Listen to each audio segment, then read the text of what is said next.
Ryan and the one and only Chirk Berserk get together to discuss a wide variety of topics across the sports world. During these discussions, we let our opinions fly with a dash of comedy. And now, here's your show. So, what's the catch? Welcome to this episode of this day. It's Wednesday, whatever. It's So What's the Catch time. It's 2 o'clock. Do this. We're live from 2 to 4 on Wednesdays. Come listen, something or other, right, Chirk? Yep. It's actually a tragedy, man. This is actually our 31st episode. 31st. 31st. Hey, it's a special episode because it's our graduation week. Yes, we graduate this week. Yeah. Congratulations, guys. Congratulations to us. Kudos to us. Yeah. Yay, us. We rule. Yeah. I'm alumni already, so no big deal. So was Chirk Berserk over there in the box. Yeah, that's right, Chirk. I think we graduated together, didn't we? We were in the same. I think you guys were the same one. Yeah. Yeah, along with AJ. Yep. But anyways, enough with the niceties, enough with the general conversation. We're here to talk sports, here to talk Browns. Let's see, we got one word reaction to Sunday's game. Is that what we have here? Yep. What is your one word as your one word reaction? One word. I understand the assignment. Okay. I understand the assignment. I'll go ahead. Okay. Encouraging. Okay. I'll leave it at that. Chirk. Interview. Interview. Good word. We're gonna have to come back to that. That is a word. All right. Expected. I expected that answer. All right. Josh. My one word, where. Okay. We'll have to figure out which one that is. Jeez, I'm so lost now with all those different words that mean nothing. We're all over the board here. I can explain my word after. Every word means something. I said meh last week. Okay. I think I'm going to stick with meh for this. Okay. All right. Yeah. All right. Chirk, why interview? The refs need to have an interview. I think at this point we need interviews with the refs. They need to be held accountable. Who? FBI? CIA? Secret Service? Stone Phillips. Yeah, we need an interview with J. Jonah Jameson. press conferences. So here's what I'll say is that were the refs bad? Yeah, okay. But looking at the penalty disparity between the two teams, the Browns had one more penalty than the Chargers did. Okay, They were bad both 7 to ways. 6. They were bad both ways. While the refs did have their fair share of bad bad penalty calls, okay, and it seemed like they're all went against the Browns' way. The Browns had their opportunities to still stop the Chargers, but they didn't. They allowed 3 fourth down conversions. Right. Okay? The Chargers went 3 for 3 on fourth downs. The Chargers were just moving the ball with ease. Okay. I think I referred to the defense as Swiss cheese at one point. Yeah, the number that's more alarming is that they only had 3 third downs. Or fourth downs. Oh, okay. I was gonna say, did That- they only get the third down 3 times? I don't remember it being Canadian that. That leads Yeah. me to why I came up. I should have said it more like this. Where? Like. As Okay, question mark. Okay. Okay. Yes. That would have been nice. Some punctuation in a word. Yes. Punctuation matters. Yes, it does. But I'm just like, where was the defense? That's what I mean. It's like. Okay. They were all So, injured. I mean, they did. A lot of them did get hurt. They were all on the- Myles Garrett they did were leave all the in the game at tent. one point. But I mean, let's be honest here. This was a correction that we should have all saw coming. They were playing way above what their actual skill level is, in my opinion, for the past couple weeks. This is the complete opposite end of the spectrum. I don't think they're this bad. I don't think they're as good as they showed before. I think right in the middle is where they're going to end up being when it's all said and done at the end of the season. So here's my other thing. The past 2 weeks, they played going into this Chargers game, they played the Vikings offense and the Bears offense. They're not the most high-powered offenses in the world. That's one way to put it. Yeah. And then in week 1, they played the Chiefs defense. Or, I'm sorry. Played the Chiefs, yeah. Chiefs offense. You know what I mean. Played both the Chiefs' offense and defense. You know what I'm trying to say. I'm trying to figure out where you're going. So it's like in week 1 you played a high-powered offense. Week 5 you played a high-powered offense, and then weeks 2 and 3 And 4. and 4, thank you. You played meh offenses. So I'm not sure where this defense is. Do you want to know what the common theme here is? You have an elite quarterback we faced in Week 1. We have an on his way to being an elite quarterback that we faced in Week 5. Okay, you have guys that are head and shoulders above all the other quarterbacks that we played in the other games. It's like not even particularly close. And you have an elite quarterback coming to town this week. I disagree with that, but we'll talk about that in the next segment, I guess. But what you have is you saw two quarterbacks, Mahomes and Herbert, slice up a defense that is still a work in progress, but they're elite and on the way to being elite for a reason. Okay, when we played Kirk Cousins, Tyrod Taylor, Davis Mills, shout out Mills Mafia, Shout out Justin Fields, who was a rookie making his first start. Dream Yeah. AFC championship right there. The Browns defense is going to look good, okay, against those guys. It Okay? didn't They're not against- exciting It didn't against Houston. until Davis Mills came in. And Once Davis Mills came in, it was easy. Yeah, Stunk. but you have to admit that until Tyrod Taylor got injured, we were on our way to losing that game. Oh, if Tyrod Taylor doesn't get hurt, we lose that game. 100%. you think we would have lost that game? Yeah. That's pointless to do. There's Yeah. so many ifs and There's- shoulds. I'm with you there, Jeremy. If we hadn't got this penalty, we Yeah. might have won. If we Right. hadn't, I mean, Yeah, but that's fair. Well, my only thing is, if you are a Browns fan, I think you have to be at least a little bit encouraged to see the offense performed a little better. Yeah. I still think at the end of the day, the NFL does not like the Browns. Oh, stop that. Get out Stop of here. that. The NFL hates every team by that logic. Wait. Okay? The NFL doesn't want the Browns to succeed. Hey, do you know where else they have that They're always charging for a conversation? big money. You know where else they have that conversation? They have that conversation in Detroit. They okay? have that All the time. conversation in New Orleans. They have that conversation, and every team that hasn't won a Super Bowl, either ever or in a long time, or hasn't been successful, or having a bad season, Right. okay? Every team and has bad calls against The them. NFL Every hates the game. Falcons. The NFL hates the Dolphins. It's a pointless conversation. I agree with you that the referees have been horrible, Chirk. I think the referees have been real bad all season. But I just think that press that conference. happens in every game almost. A bad call, at least one bad call happens in just about every game. What? It does. I mean, I think every major sport should just have a press conference with the ref. For what? What would that accomplish, though? That would accomplish accountability. You would How is having a press conference establish accountability? So it at just, the- it just has them saying having a conversation. If you want accountability, what you do is you actually hold them accountable. Then you either bump them down from where they are if they're not playing well enough, maybe, or they suspend them or remove them from a crew. Hold on. That's accountability. Hold on. Talking, that's nothing. Real quick, I want to play this out though. To them by the interviewers. So you you want them to play the game maybe, and then after the game when they're doing like the coach and the QB post game interviews, do you want them to do like a post game referee interview? Yes. Okay. We'll see. Yeah, what- just have them up there. Have them up there with everybody else. Yes. I think the best thing for the NFL referee wise, tough thing to say there, is when they're invisible, when we don't see them, and the idea of making them more visible and having a press conference and asking them questions through the media and things. It's like you're putting the highlight on the refs that are doing a terrible job. It's not good for the product in terms of what the Right. NFL's trying to do. 100%. So it's that's I why think they're it's a not real easy answer. It really just comes down to you need more replays. sure. That's fair. More replays, more stuff under review. But the one thing I'll say about the referees is that, in terms of the Browns and the fact that they lost, control what you can control. You can't control the referees. Sure. You had multiple opportunities to win this game despite the referees doing Correct. what they did. You're Do right. not blame the referees for why you lost when you had a chance to win, even Multiple with chances to win. multiple chances to on win. both sides of the You ball think we should too. challenge penalties then? No. No. Okay, Chirk. We saw how that worked out when we did the challenging pass interference. Okay, that's a whole different. That's That a didn't- whole different thing. How about Okay. this though? Like, Yeah, we could challenge penalties. It how about didn't we go have well. a rational conversation about it? So how about like, there's some technology that's out there that probably could make the speed of the game a lot quicker that I think is super reliable, and I don't understand why we don't have that for first down line, for the goal line. Are we talking Sky Judge? Anything.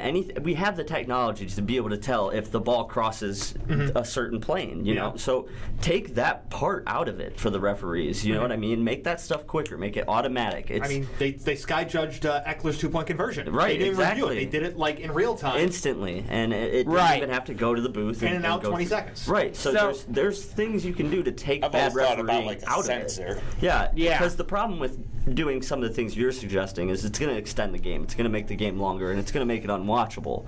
But there's actually some productive things you can do to make the refs less important. important.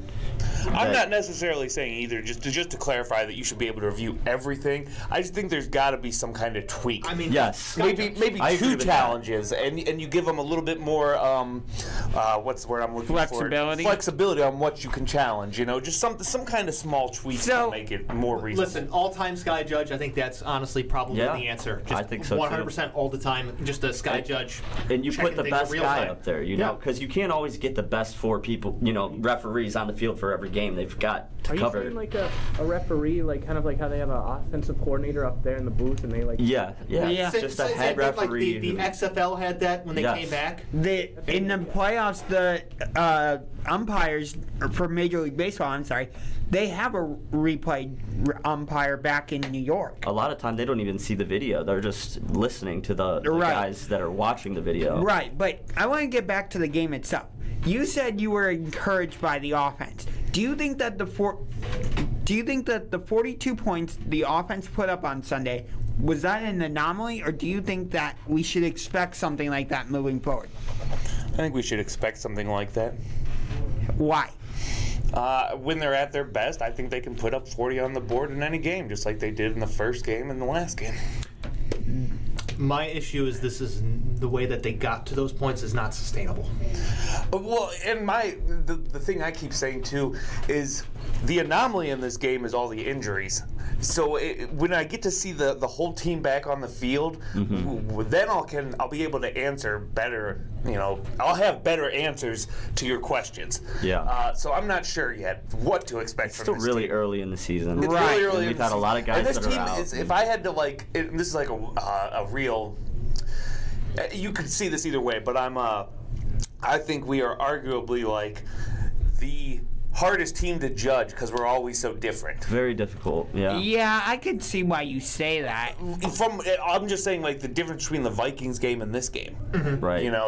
There's Night such and day. a swing, Yeah. and it can be any game. And the one thing I said last week that I hold on to is don't count them out. Even when we went into this game, I said I don't think they're going to get blown out. Right. Don't count them out. Which I will say I was wrong about that. Okay, there are some concerns I want to bring up about the offense, but we got to head to a commercial back. When we come back on the other side of the commercial, there's some things I want to highlight that I want you guys to at least listen, and I want to get your opinions on. My name is Lola Silvestri, and I'm going to be 95 this year. I was very independent. I fell, and I had to have Meals on Wheels. America, let's do lunch. 1 in 6 seniors faces the threat of hunger, and millions more live in isolation. Drop off a hot meal and say a quick hello. Volunteer for Meals on Wheels by donating your lunch break at americaletsdolunch.org. This message brought to you by Meals on Wheels America and the Ad Council. It may be hard to believe, but people just like you are already saving money. FeedThePig.org makes it easy. Their simple savings plan teaches you how to start saving without going overboard. So you don't need to ditch the car and start rollerblading to work. I look ridiculous. You look ridiculous! You don't need to start foraging wild berries. I was skeptical, but these are actually pretty good. You don't need to sell your organs on the black market. Lie back. This is gonna hurt. Yeah, that hurts. You don't need to rent out your apartment to drifters. I made a fire with the wood in your bedroom. That's my dresser! And your closet door. You just need an internet connection. Don't get left behind. Start your personal savings plan with the tips and tools on feedthepig.org. That way, you don't need to sell all your belongings and live in a commune. These dungarees belong to all of us now, Tom. Brought to you by the American Institute of CPAs and the Ad Council. Are you tired of renting, but the idea of owning a home seems unattainable? The Ohio Housing Finance Agency is here to help you realize the dream of home ownership with its 30-year fixed-rate mortgage loans, low interest rates, down payment assistance, and homebuyer education designed to prepare you for your journey to home ownership. Visit ohiohome.org or call 888-362-6432 to learn more. That's 888-362-6432. This message is brought to you by the Ohio Housing Finance Agency and aired by the Ohio Association of Broadcasters and this station. Hey, it's Chirk the Berserker. You're in the Berserk box being a hard worker. We got James. Guess what? He knows all the names. Just sit back and relax. You got Unger to the max. This show will never get any lamer, because you can't find anybody as entertaining as Kramer. Now, AJ, he is the true fighter. Never meet anybody who is a better writer. In this show, you don't have to worry about lying, because we got a champ, and his name is Brian.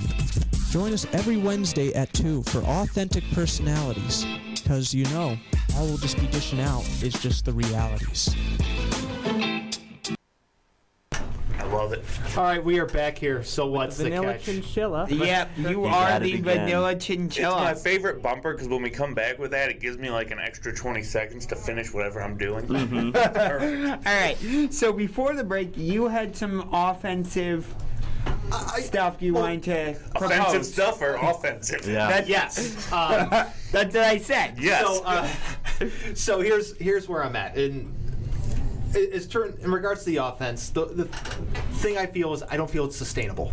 Okay, what they did, and a lot of that happens to do with the one, the only Baker Mayfield. Who get surprised I was going there. Oh my God, heart be still. So, what is the one statistic I have been harping on in regards for Baker Mayfield and what his totals have been this season? Yards per attempt, basically? Air yards, yards Yeah, after catch, sure. that ratio. Mm-hmm. It was basically near 2-to-1 ratio on Sunday for yards after catch compared to air yards. 191 after the catch, 114 through the year. Nice shot. Okay, Kobe. so his average depth of target was only 5.2 yards. Not Is that a bad thing? It is when Odell Beckham Jr. is getting open 5 yards down the field at 74% of the time. And he's not seeing him, and he's not getting the ball to him. He's not throwing him the ball. Okay, so he's but not seeing him. He's not throwing him the ball. His average depth of target is only 5 yards. okay, but my counter argument would be, what if you make that 5-yard throw and it turns into a 35-yard passing play? My point is that he is not doing enough to attack the defense, to stretch the defense, to make the defense worry about a throw down the field. He's turned into captain checkdown. Okay, and that's fine for a backup quarterback. That's what you want, honestly, out of a backup quarterback. But out of your starter, you don't want this. You want a guy that's going to throw the ball down the field. Okay, did you know he had the 5th lowest air yards per completion on Sunday of all NFL quarterbacks? I mean, part of that is the offense, too, and the plays that we're calling. You know, we are more of a put the ball in the athlete's hands and let them make a play, you know. And part of that has to do. Part of that has to do with the coaching staff's confidence in Baker. I'm sure, to your point. Yes, but just playing devil's advocate a little. That's fine. But when we get to the final 2 drives, specifically the world's worst 2-minute drill that I've ever seen, awful. That was a disaster for Baker. Like that game, Kevin Stefanski wanted to be Freddie Kitchens for a little bit.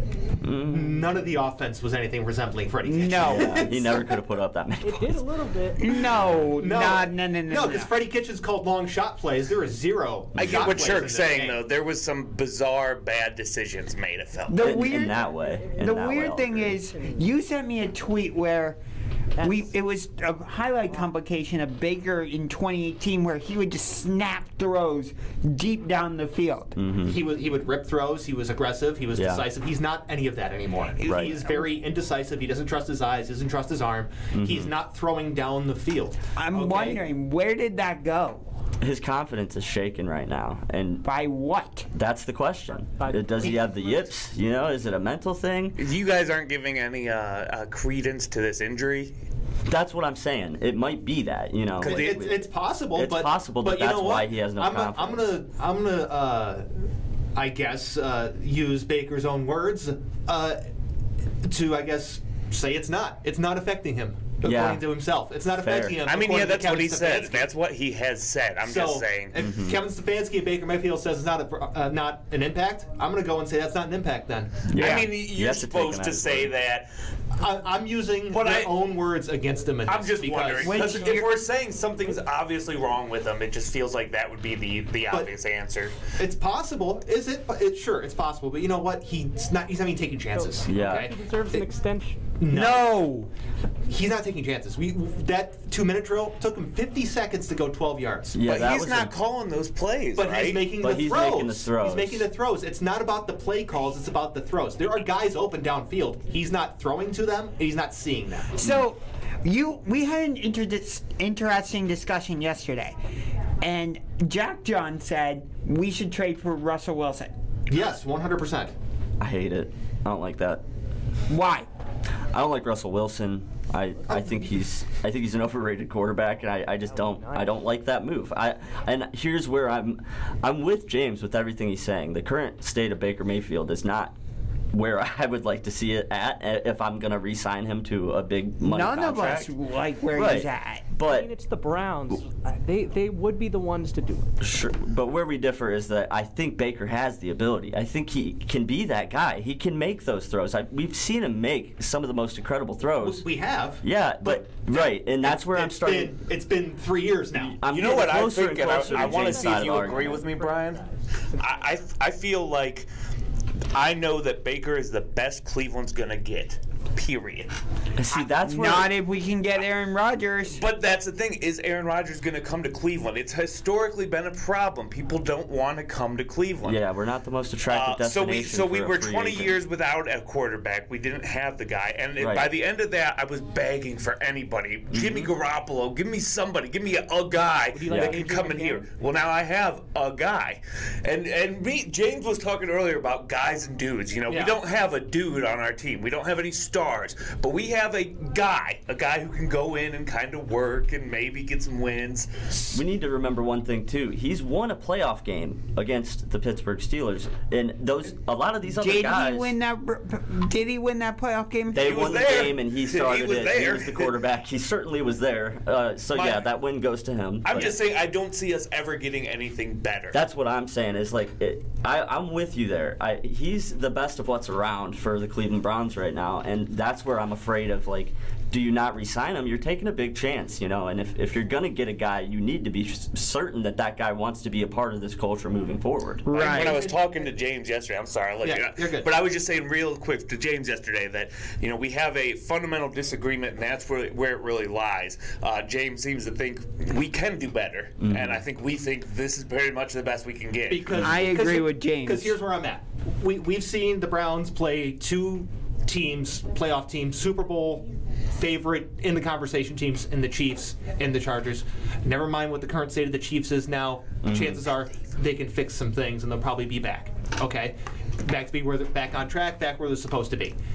But anyways, so we've seen Baker Mayfield not be able to lead the drive at the end of the game against both the Chiefs and the Chargers. Right. Okay. Those are two teams, again, with superior quarterbacks to the Browns and Baker Mayfield. Sure. Okay. So when it comes to playoff time, if you're going to just get to a Super Bowl, you're going to have to beat, 3 teams with better quarterbacks just to get there? Worst quarterbacks than Baker Mayfield have won a Super Bowl. They have. That's fair. But Joe Flacco. For the Browns to even be in discussion for Super Bowl with anybody starting at quarterback is pretty good for us. It's pretty good, but I'm just saying you're gonna have to beat a team like the Chiefs, then beat a team like the Chargers, then beat another team like probably the Bills just to get to the Super Bowl. They all have better quarterbacks. They all have the ability to do something that Baker did not do at the end of this Chargers game. Sure. There's one thing that you notice just ability-wise is that at the end of that game, when the Chargers needed a chunk play to get a ton of yards, they got it. Justin Herbert was just like, "Let's do it." He's a dude, man. Okay, he's good. He's just like, "Let's do it." He did that all game, just chunk yards, tons slinging of yards. it too, just super confident. Okay, Baker Mayfield's throwing 5-yard dump-offs. Okay, there's the huge difference. Can Baker prove you wrong, James? What? Can Baker prove you wrong with a good game? I think it would take more than one. It's going to take more than one because let's be honest, he is someone who has a wide level of variance in his play. The last 2 weeks is a perfect example of the Baker Mayfield experience. He could be completely dreadful and he'd be completely efficient. Okay, right. You never know what you're going to get. What is the saying you always use? He is consistently inconsistent. That's what he is. No, you're 100% right. And the thing is, when the Chargers dialed up a shot for Justin Herbert, bang, he would hit it. Like the 75-yard pass play to Baker Mayfield doesn't see the guys. He doesn't. Exactly. But I just go back to and Justin Herbert or anybody who's at Justin Herbert's level isn't going to come to Cleveland. Right. I mean, that's fine. I would love to have Justin Herbert, but until that actually can happen. Right. I mean, you have to explore the trade market. this offseason. You have to. Okay. I think it's a little early to say that, but I'm almost there. Well, this offseason, we're entering final year Baker's deal. Well, no, I'm saying right now, as of today. But we'll It's see. already week It depends on how the rest of this season goes. There's still 11 more games. There's still a lot to go, but it's just we're not even halfway. We're halfway there. Who sings that song? Who sings that song? I think it's AC/DC. No, it's definitely not. Wait, that was even better. No, that's Bon Jovi. All right, there let's we go. keep it that way. Every metalhead in the world hates you now. So here's the thing. Yes, perfect use. Here's the thing with There you go. elite quarterbacks, and what we're looking for is you want a guy that, if there's more than 30 seconds left and you've got the ball with a chance to go down the field and score and win the game, that you say it's too much time. And if it's Tom Brady, if it's Aaron Rodgers, if it's Josh Allen, if it's Lamar Jackson now, Justin Herbert's in that Justin conversation, Herbert, Russell Wilson. If there's more than 30 seconds on the clock and that guy has the ball, I'm going, he's going to win it. Or he's at least put the team in a position to win. Exactly. I do not feel that way with Baker And Mayfield that's right now. that's where I'm with you. Baker is not there yet, and we need a guy that can be. Did anyone really say? I'm sorry. Go ahead. No, I was just going to finish by saying Baker's- you need a guy that can finish to be a Super Bowl Right. champion. Baker's right. not there, but could he get there is the question. I still think he could. And I do not. Is it within the realm of possibilities? Sure. It's possible. Would I bet like a large amount of money or say it's probable? No, I wouldn't. Right. I mean, how many here said, or when the Browns had the ball with a minute and a half left, you're like, Baker's going to go lead a touchdown drive and we're going to win this game? I thought we were going to I win. was like, nope, not going to happen. Nope. I watched that entire game. I watched him throw a ton of short passes. I'm like, he's not going to throw the ball far down the field enough to make something happen. Defenses aren't scared of the deep pass against the Browns. It's that simple. Well, it'd be nice if he would throw the ball to Odell Beckham Jr., but he's not. So yeah, the most talented player on the team isn't getting the ball. That's not good. Well, That's not good at all. Like, your best player needs to be involved in your offense. Especially if it's a receiver. Yes. And the issue is the quarterback needs to get the ball to a dynamic pass catcher. Correct. Okay. Yes. As great of a game as David Njoku had yesterday or Sunday, leading receiver David Njoku is not the path to victory. I'm sorry. No, you don't want that to be. He's a great first round pick. Okay, no. He's a guy who can have a great game like that from time to time, but you don't want him to be your number one guy. You And you don't don't want want number into two to be Donovan Peoples-Jones. Yeah, you don't want to go into Arizona thinking, oh, David Njoku's going to lead us to victory. That's not a good plan. It's not a good plan. Yeah. But we got to head to a break. We come back. We got some basketball discussion to kind of break up the football a little bit. Stick around. We're going to talk some hoops. You don't have to wait for politicians to make Ohio a safer place for your kids. You don't have to wait for anybody. All you have to do is keep your eyes open and remember that bad railroad crossings kill good drivers. When you see a dangerous crossing or crossing signals that aren't working, go to angelsontrack.org and report it. So far, 28 dangerous crossings have had gates installed because of those reports, making Ohio a safer place for kids like yours. Sponsored by Angels on Track, aired by the OAB and this station. I knew something had to give. I was overweight, I didn't exercise, and my doctor told me I would most likely develop diabetes if something didn't change. Fortunately, I joined a program that helped me make healthier choices, like eating better and being more active. The YMCA's Diabetes Prevention Program was a wake-up call that really changed my life. The Centers for Disease Control and Prevention predict that 1 in 3 Americans could have diabetes by the year 2050. The WISE 12-month lifestyle modification program is part of the CDC's National Diabetes Prevention Program, where the goal is to prevent the onset of type 2 diabetes. For those who qualify, the program is covered through United Healthcare and Medicare. To find where the program is available in Ohio, visit ymca.net/diabetes. Take control of your health. This message sponsored by the Ohio Department of Health, aired by the Ohio Association of Broadcasters and this station. What are you going to do with your old car? You can try selling it, you could junk it, or you can donate it to Heritage for the Blind. Your car will be towed away for free, and your donation is tax deductible. Just call 1-800-778-1489. Heritage for the Blind accepts cars, vans, trucks, and boats. It doesn't matter if your vehicle runs or not. It will be towed away for free, and you'll be supporting those that need help. Heritage for the Blind is a non-profit organization that helps the visually impaired live fuller lives. Call right now to donate your car. And as a special thank you, you'll receive a free 3-day vacation voucher to over 50 locations. Call Heritage for the Blind right now. Call 1-800-778-1489. Donating is easy, and your vehicle is towed away for free. Plus, you'll get a free vacation voucher for donating.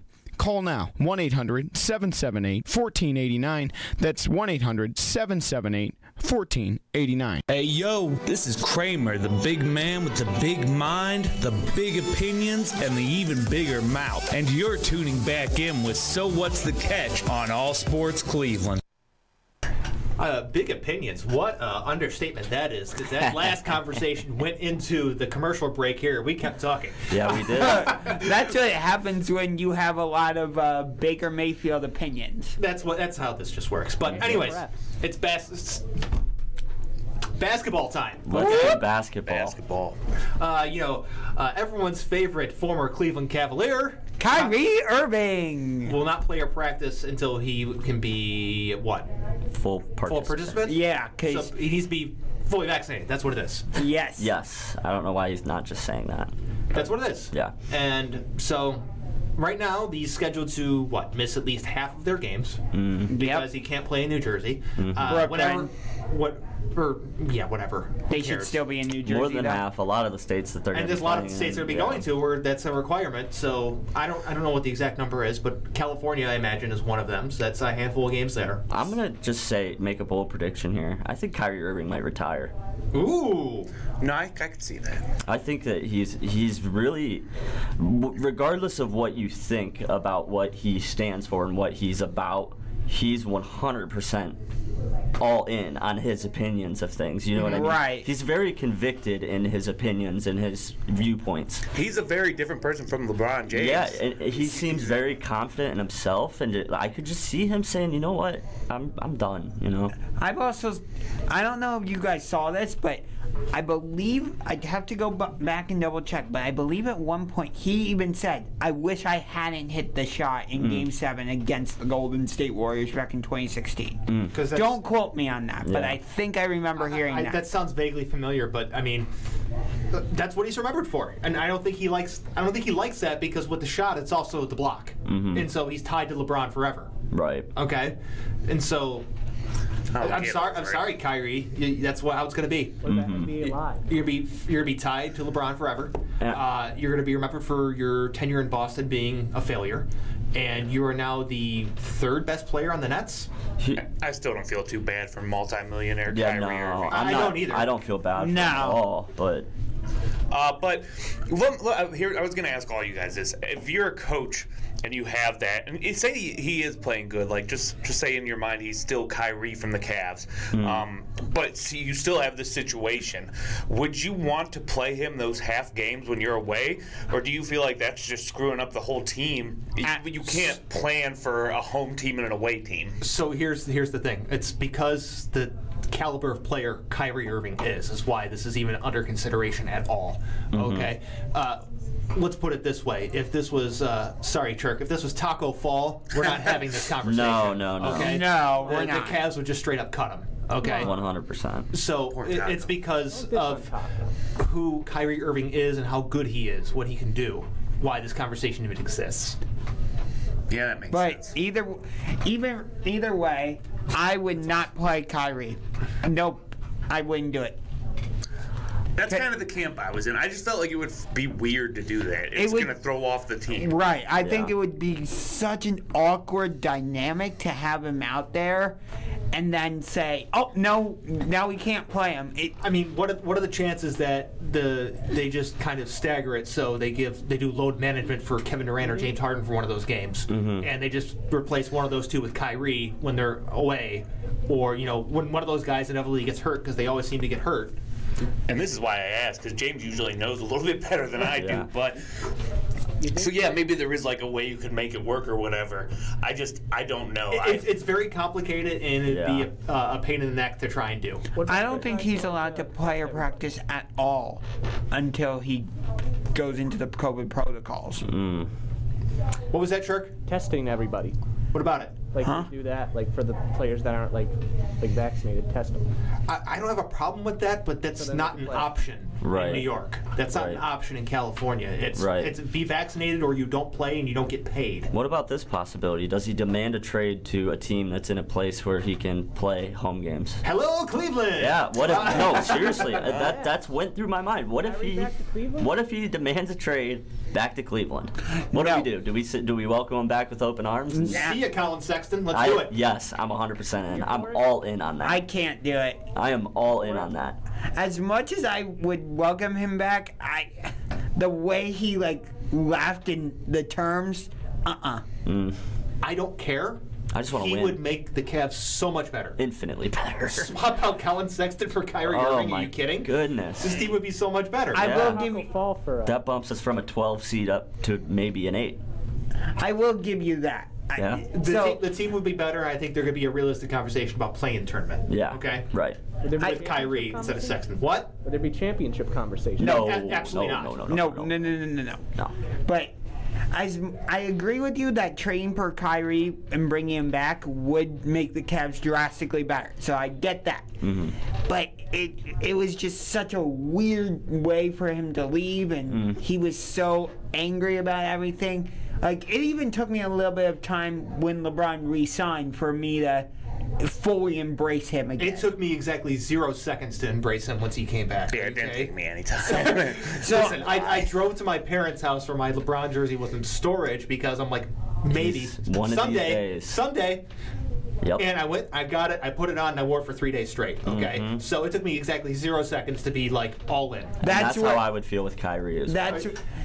So in that regard, you and I are built differently. So I would welcome Kyrie back, give him back his number 2 jersey, play long enough so that number 2 jersey can end up in the rafters where it belongs. I agree. Yeah. You guys are built differently. I would say that. Literally and figuratively. Man. So what about trade for LeBron too? Bring the band back together. Let's do it. Let's get the band J.R. back Smith together, out man. from playing golf, and James Jones no longer the Phoenix Suns GM. We'd have Champ on the bench again. JJ just doesn't get the ball in the last minute of the game. Period. Yeah. Amon Shumpert all right. Amon Shumpert comes back from Dancing with the Stars. Mozgov. Oh boy. Oh jeez. Who else are we missing?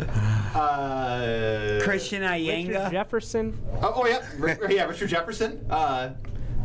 Tristan Thompson. Yep, there we go. Okay. Now we're really getting them together. Let's get the band back together. All right. So speaking of the Cavs, Dante Jones. What? Good throwback now. Let's get Jabari Almoon. Oh wait, he's got some other issues. Yeah. Let's get Anthony Parker. So what do we expect from the Cavs this season? What do you expect from the Cavs? I'm thinking 30 wins. I have him at 28. I give him 40. Of course you do. Boy. Wow. I mean, seed. I think they're lucky to win 30 games. 10th seed. I think they're lucky to win 30. I have him at 28, so that probably is going to peg him at 13th in the East. Yeah, I mean, I'd have him right there in the 28, 27, 28 range too, probably. I think they get 10th seed. 25. You're the ultimate optimist when it comes to not just all teams in Cleveland, but especially the Cavs. Especially the Cavs. Yeah. Look, I want the Cavs to get into the play-in tournament. I want playoff basketball back because I'm not even going to deny this. The Cavs are my favorite team in all sports. No doubt about that. Interesting. But we got the big man roster. What? We got the big man roster. Yeah, that's really good when the other team just throws out 5 guards. We got a lot of rebounding in case those guards missed it. Right. So we're playing the Warriors and there's drained threes, so it's going to come in handy. Yeah. I mean, all those missed threes that they have. You got some defenders who could guard the threes. They're going to triple around him and set screens. Come on. I mean, then you just have to go around those screens. No. And not have Darius Garland going around those screens. Just go around, guys. Just go around. Yeah, just go around. Just go through them like you're Albert Bell blowing up the base path. Oh okay? my goodness, great memory. I love that. That is a good memory. Oh jeez. No, I don't see the Cavs as being anything remotely relevant. Okay. I'll probably pay attention to them closely until about January, when they're like 10 to 15 games below 500 by then, and then I'd be like, when I got spare time. This team roster would be funnier if Drummond was still there. They would be better if Drummond was still here. Much better if Drummond was still here. You think? Yeah. Not much, but hear me out. Andre Drummond's a floor raiser, okay? He gives you a certain level of play night in, night out. Yeah. Okay. You know what to expect from a guy like that. Exactly. That's true. When he was on the team, before they decided to bring in Jared Allen, then, exile him to Alba like his Napoleon, okay, they were playing good. It wasn't sustainable, don't get me wrong, but they were at least competitive night in, night out. They were at least watchable. They were a cohesive unit. Once they removed Drummond and put in Jared Allen, it all fell apart. Yeah, I agree. Because Jared Allen's young. Jared Allen's not that good. He's only 23. You paid a center who should be a backup at best $100 million. Yeah, that's bad. That's a mistake. Bad. He's not that good. Yeah. Why did we do it? Because the Cavs don't know what they're doing. Okay? I think the NBA is still mad at the Cavs for going to 4 straight NBA Finals because we got screwed in our schedule. Who cares? I do. Schedule, who cares? You got to play every team anyways. Yeah, with that many games, I don't think it matters that much. You're going to be playing back-to-backs against good teams. It doesn't matter. Right. You can't play literally the Cavs every night. No. Okay? You can't play the Kings followed up by the Magic. You're going to end up playing Lakers and Warriors back-to-back. You're going to end up playing, Nets and Celtics. Yes. It's going to happen. We have Lakers, Suns on a back-to-back. Then we have Nets, Warriors on a back-to-back. It happens. I don't know what to tell you. We got screwed. We weren't going to be. You look at every other team. You could say every other team got screwed for the same reason. Right. Okay. It doesn't mean anything to me. It's just the schedule's the schedule. You win the games that you play. And let me just make a comparison real quick. When Chirk was talking earlier about how the Browns are getting singled out, you said that was crazy, right? Sure. All right, but when it's the Cavs, it makes total sense. There we go. Touche. There we go. I mean, the Cavs also get screwed by the NBA too. Thank you. I knew Chirk was going to say the Cavs stink. They're bad. To be fair, we won a couple lotteries. If they really wanted to screw us, if they wanted to screw us, they wouldn't have allowed us to win the lottery in 03 to get LeBron. They wouldn't have allowed us to win the lottery in 2011 to get Kyrie. We won the most important lottery of all time. We won it. So if the NBA has something against us, we've got some pretty darn good luck. Yeah. So all right, we gotta head to a commercial break real quick. But when we come back, we got some baseball talk. But until then, Chirk, send us off into commercial land.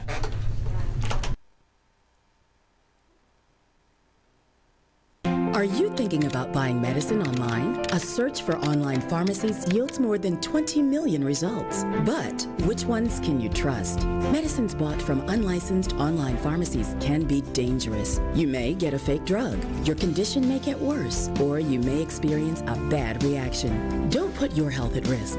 To learn how to find an online pharmacy that's safe and legal, visit fda.gov/BeSafeRx. A message from the U.S. Food and Drug Administration. Most of us like to be out in the sun. That's why sunscreen and other safety measures are key to protecting your skin from aging and cancer. The FDA recommends using a sunscreen with an SPF of 15 or higher. Also, look for broad spectrum on the label. That means both harmful ultraviolet A and B rays are blocked. Remember, SPF plus broad spectrum equal healthy fun in the sun. Visit www.fda.gov/sunscreen for more information. A message from the U.S. Food and Drug Administration. When I grow up, I want to be a new pair of blue jeans. When I grow up, I want to be a kid's first computer. When I grow up, I don't want to be a piece of garbage. And if you recycle me, I won't be. Give your garbage another life. Recycle. Learn how at iwanttoberecycled.org. Brought to you by Keep America Beautiful and the Ad Council. Creando conexiones durante la recuperación de un trastorno mental y uso de sustancias pone toda la fuerza de la familia y comunidad apoyándole a usted, ofreciendo apoyo y esperanza. Únete a las voces de la recuperación, fortaleciendo familias y comunidades. Para información confidencial sobre desórdenes mentales y de uso de sustancias, para usted o alguien que conoce, llame al 1-800-662-4357. Patrocinado por el Departamento de Salud y Servicios Humanos de los Estados Unidos. It's 6:42 p.m. Time for Steve Plato and his son Dylan to do the dishes. They talk about everything from the yuckiness of girls to the awesomeness of his soccer team. Sometimes they don't talk at all. Then, hey! The dreaded splash fight. It's Dad O'Clock, and it's the best time of the day. because the smallest moments can have the biggest impact on a child's life. Take time to be a dad today. Call 877-4DAD-411 or visit fatherhood.gov. Brought to you by the U.S. Department of Health and Human Services and the Ad Council. When might you be buzzed? When you suddenly love everything. You guys, I love this song. I love these nachos. I love our kickball league. Ugh! I love this guy. What's your name? You know what I'd love? A ride when it's time to head out. If you see a buzzed warning sign, call for a ride when it's time to go home. Buzz driving is drunk driving. A message from NHTSA and the Ad Council. I love your car. Is this real leather? You've never experienced anything like this before. From insight to comedy to whatever Chirk Berserk is doing. This is So What's the Catch on All Sports Cleveland.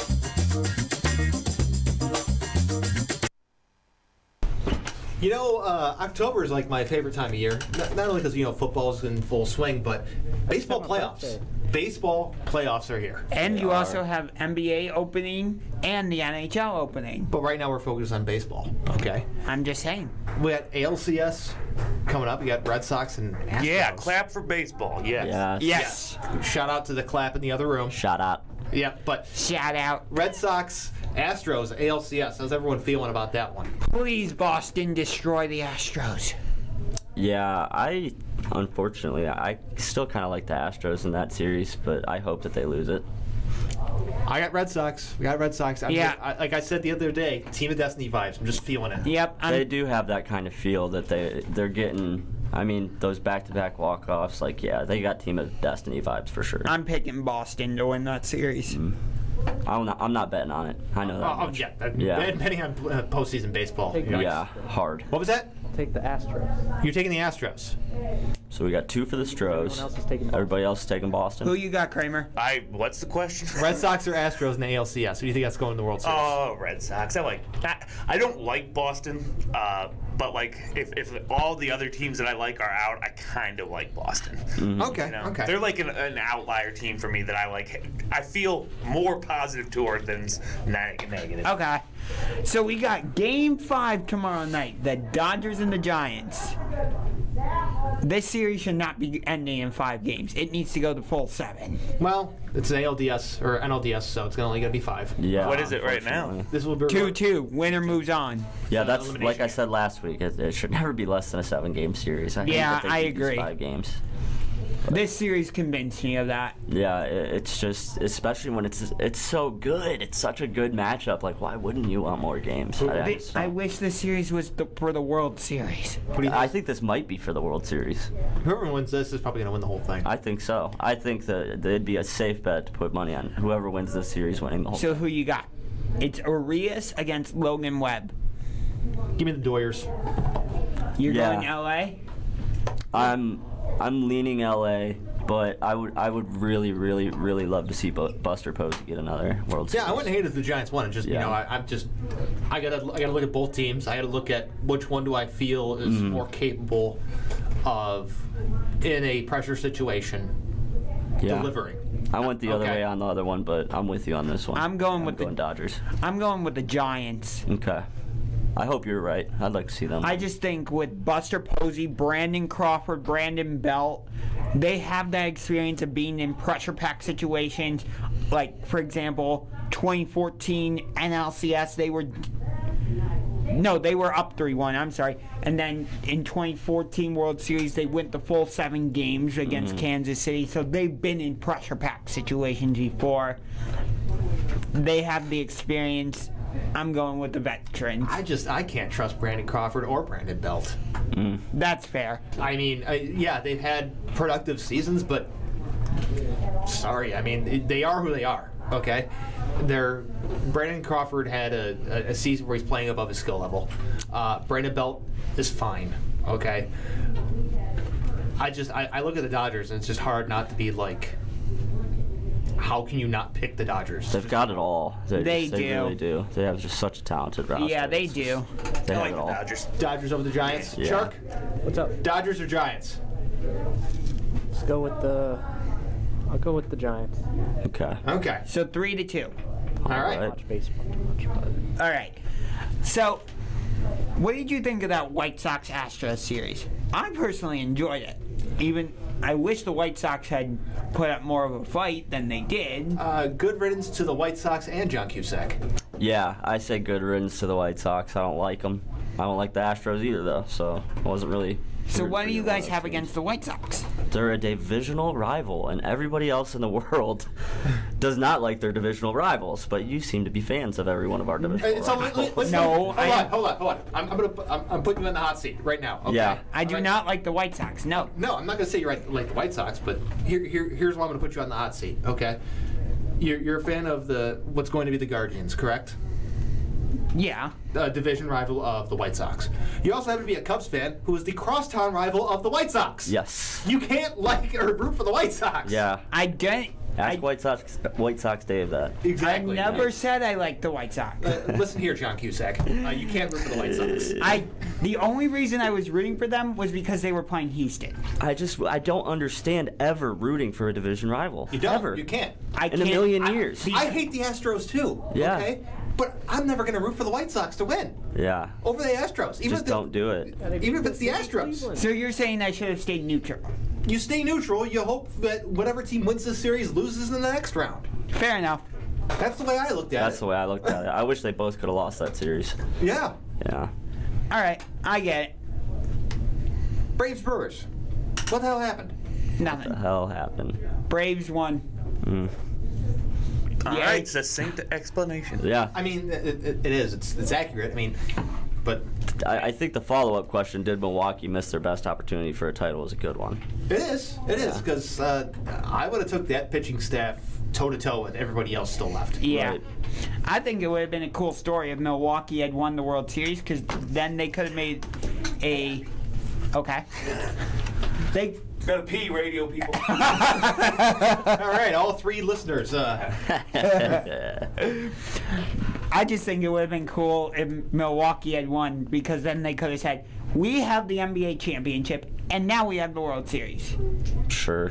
Sure. I think, to me, that's a cool story. I would have been okay with them winning it. I don't have anything against the Brew Crew, but I think they blew a big opportunity, especially with guys like Acuna being out for the Braves. You know, it's like, absolutely. When are you going to get a better opportunity to beat the Braves organization than they just had? Right. And a 5-game series, too. It's like, you know, it's the best shot they could have ever asked for. Yeah, and they blew it. As far as the NLCS goes, over the Braves' face, they're going to destroy them. I think so, too.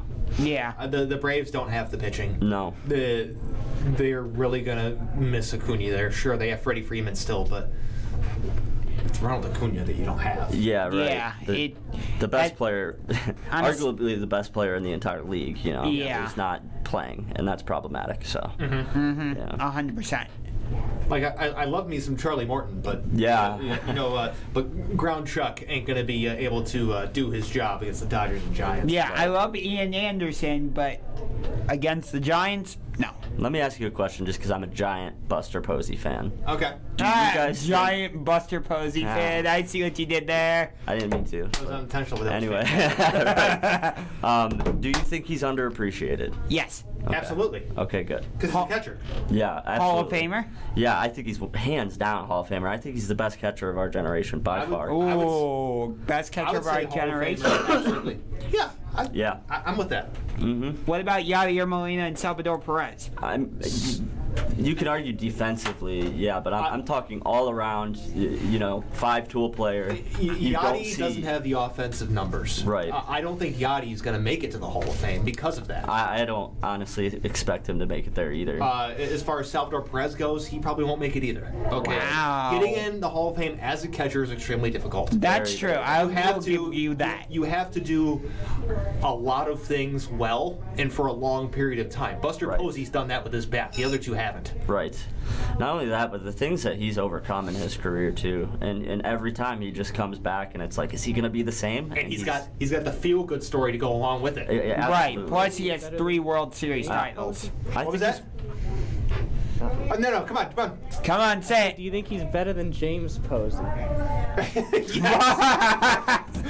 Why did I question whatever this was? Yes. Why I was like trying to... I knew it was... So what is with the bell ringing? I don't know. It's time for class.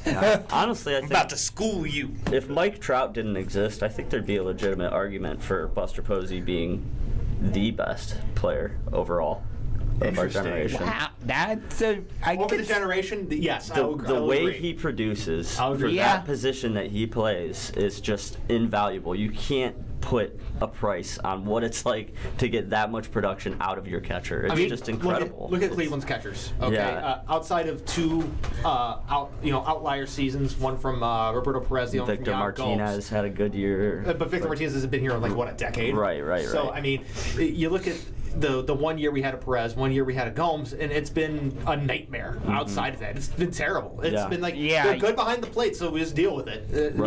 You essentially have like a National League pitcher batting in our lineup. Yeah, that's true. And the other thing is too is that a lot of guys that hit like Posey, they switch positions earlier in their career because he stayed catcher. He stayed a catcher, and he's still had the longevity that he's had. It's amazing. He's a freak of nature in my opinion. So, you both said Yadier Molina is not a Hall of Famer. You don't think his 2 World No, Series... I said he might not be a Hall of Famer. I say he's not definitively. You don't, even with the 2 World Series rings. No, you don't think that means did anything. Not do enough with the bat. Yeah. You have to hit a certain level of production with the bat to get there. I just don't think he's there. I'm pulling up his stats. It's like a guy like Omar Vizquel. Is he a Hall of Famer? There's probably plenty of people who have rings and just aren't Hall of Famers. That's true. Right. But my point with Omar is like, it's hard to argue there's ever been a better defensive shortstop than him, but he's not a Hall of Famer because he didn't produce at the plate. I'm looking at Yadier Molina's numbers here. 280, 330, 402/line, 733 OPS. That's pretty good for a catcher. Right. But here's the other thing. 171 home runs over 18 years. Not good. 998 RBIs over that same period of time. He's not doing enough in that department. I agree. He's only just cracked the 2,000 hit barrier like a year ago. Right. Okay, so I think the Hall of Fame, like sometimes we let people get into Hall of Fames too easily too, and I like that. Harold Baines. yeah. Worst Hall of Famer ever. I never said he would be a first ballot Hall of Famer. I just said Hall of Fame in general. If he does get in at any point, it won't be first ballot. Oh, no way. Definitely not. No. He's got Veterans Committee written all over him. Yeah. So after he is on the ballot for 10 years and doesn't get in, or he falls off after a couple of years, he'll get on the Veterans Committee. Yeah. But he's not going to get voted in. Right. I think he could get voted in on his 5th or 6th year. You are just too big of a fan of Yadier Molina. Let's be honest here. I mean, he hasn't done enough. He hasn't done enough. Maybe I need to take my fandom out of it. It's hard to sometimes. I understand that. It is. But we have to head to a break. We come back, we got hour 2, we got some... Let's get weird. We're going to get weird. Weirdo. Talk. Stick around. Allison is perfect. I mean, she'd never tell you that. She's perfect. Allison, wait. Are you texting and driving? Texting and driving makes good people look bad. Visit StopTextStopWrecks.org. Brought to you by the National Highway Traffic Safety Administration and the Ad Council. Did you know that generic drugs are just as safe and effective as brand name drugs? Generics might look different, but they work the same way. And they can even save you money. Don't believe me? Ask your doctor or pharmacist. Or visit fda.gov/generic drugs. The traditional light bulb, a groundbreaking invention in 1879. It's time we switch to longer-lasting Energy Star light bulbs. They're more efficient than the old bulbs, like a text message is more efficient than a carrier pigeon. And they cut down on our energy costs. Because in our own groundbreaking age, we deserve a light bulb that saves us some cash. Saving energy saves you money. Learn more at EnergySavers.gov. Brought to you by the U.S. Department of Energy and the Ad Council. Imagine me, a dog, moving in with a human. I didn't know how it would work. Turns out, my human's pretty entertaining. For instance, every time I give my human his ball, he throws it as far as he can. And I'm like, dude, that's your ball. So I go get it. But he just throws it. Again. I gotta say, though, the more he does it, the funnier it is. I love my human. A person is the best thing to happen to a shelter pet. Be that person. Adopt. Brought to you by the Ad Council and the ShelterPetProject.org. Here's farmer and businessman James Wood. We farm about 3,500 acres. There's pipelines everywhere. The contractor working on my property did not have the lines located before he began work, and it resulted on a strike on a natural gas pipeline. Fortunately, no one was hurt, but it could have been much worse. Never assume the location or depth of underground lines. Always call 811 or visit clickbeforeyoudig.com before you start work. A message from the Pipeline Operators for Ag Safety campaign. Hi, it's Olivia Munn with my shelter pets, Frankie and Chance. Say hi, guys. When I adopted them, I discovered that they both have incredible personalities. Chance's sole purpose in life is to love and to be loved. Frankie is a little bit of a scoundrel and always entertaining. They're a little bit of a lot of things, but they're all pure love. Adopt pure love at theshelterpetproject.org. Brought to you by the Ad Council, the Humane Society of the United States, and Maddie's Fund. Hour 2 on So What's the Catch is when things get weird. Here on All Sports Cleveland. So, anyways, we are back here. Hour 2. Weird already. Weird. We are about to. That last conversation was just kind of coming into this, I guess. But anyways, hour 2, more NFL controversy is lots of controversy is the theme of this segment here. John Gruden. John Gruden. It's finally somebody other than Urban Meyer. Urban Meyer's probably dancing right now. I think he sent John Gruden. That's a good point. He probably sent John Gruden a fruit basket for sure, or something. Who knows? Resigned. He should have been fired immediately, Mike. Okay, do you want my read on this? He was given the option to either resign with dignity or get fired. That's probably he chose to resign. Yeah.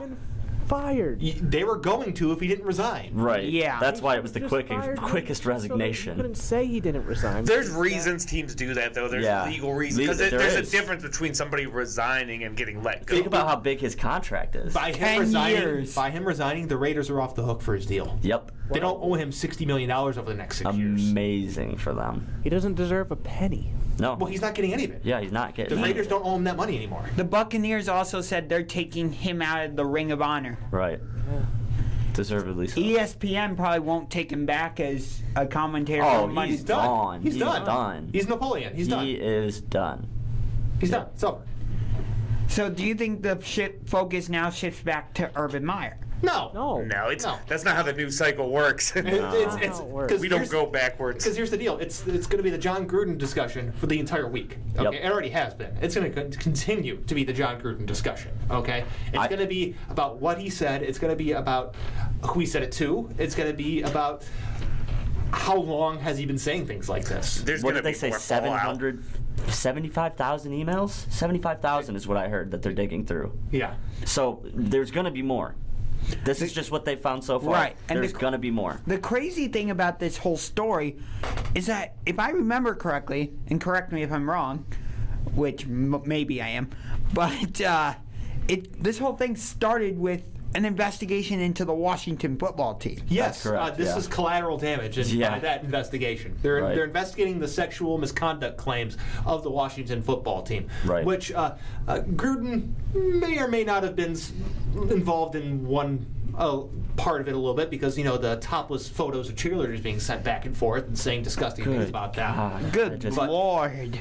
The thing that just blows my mind is that boomers just don't understand how the internet works and how email works. Like, they're using email as like a text conversation. You know what I mean? It's like they're using team accounts and official accounts through networks and stuff. You have to be so disconnected from reality when it comes to the internet and how things work to think that wouldn't come out eventually.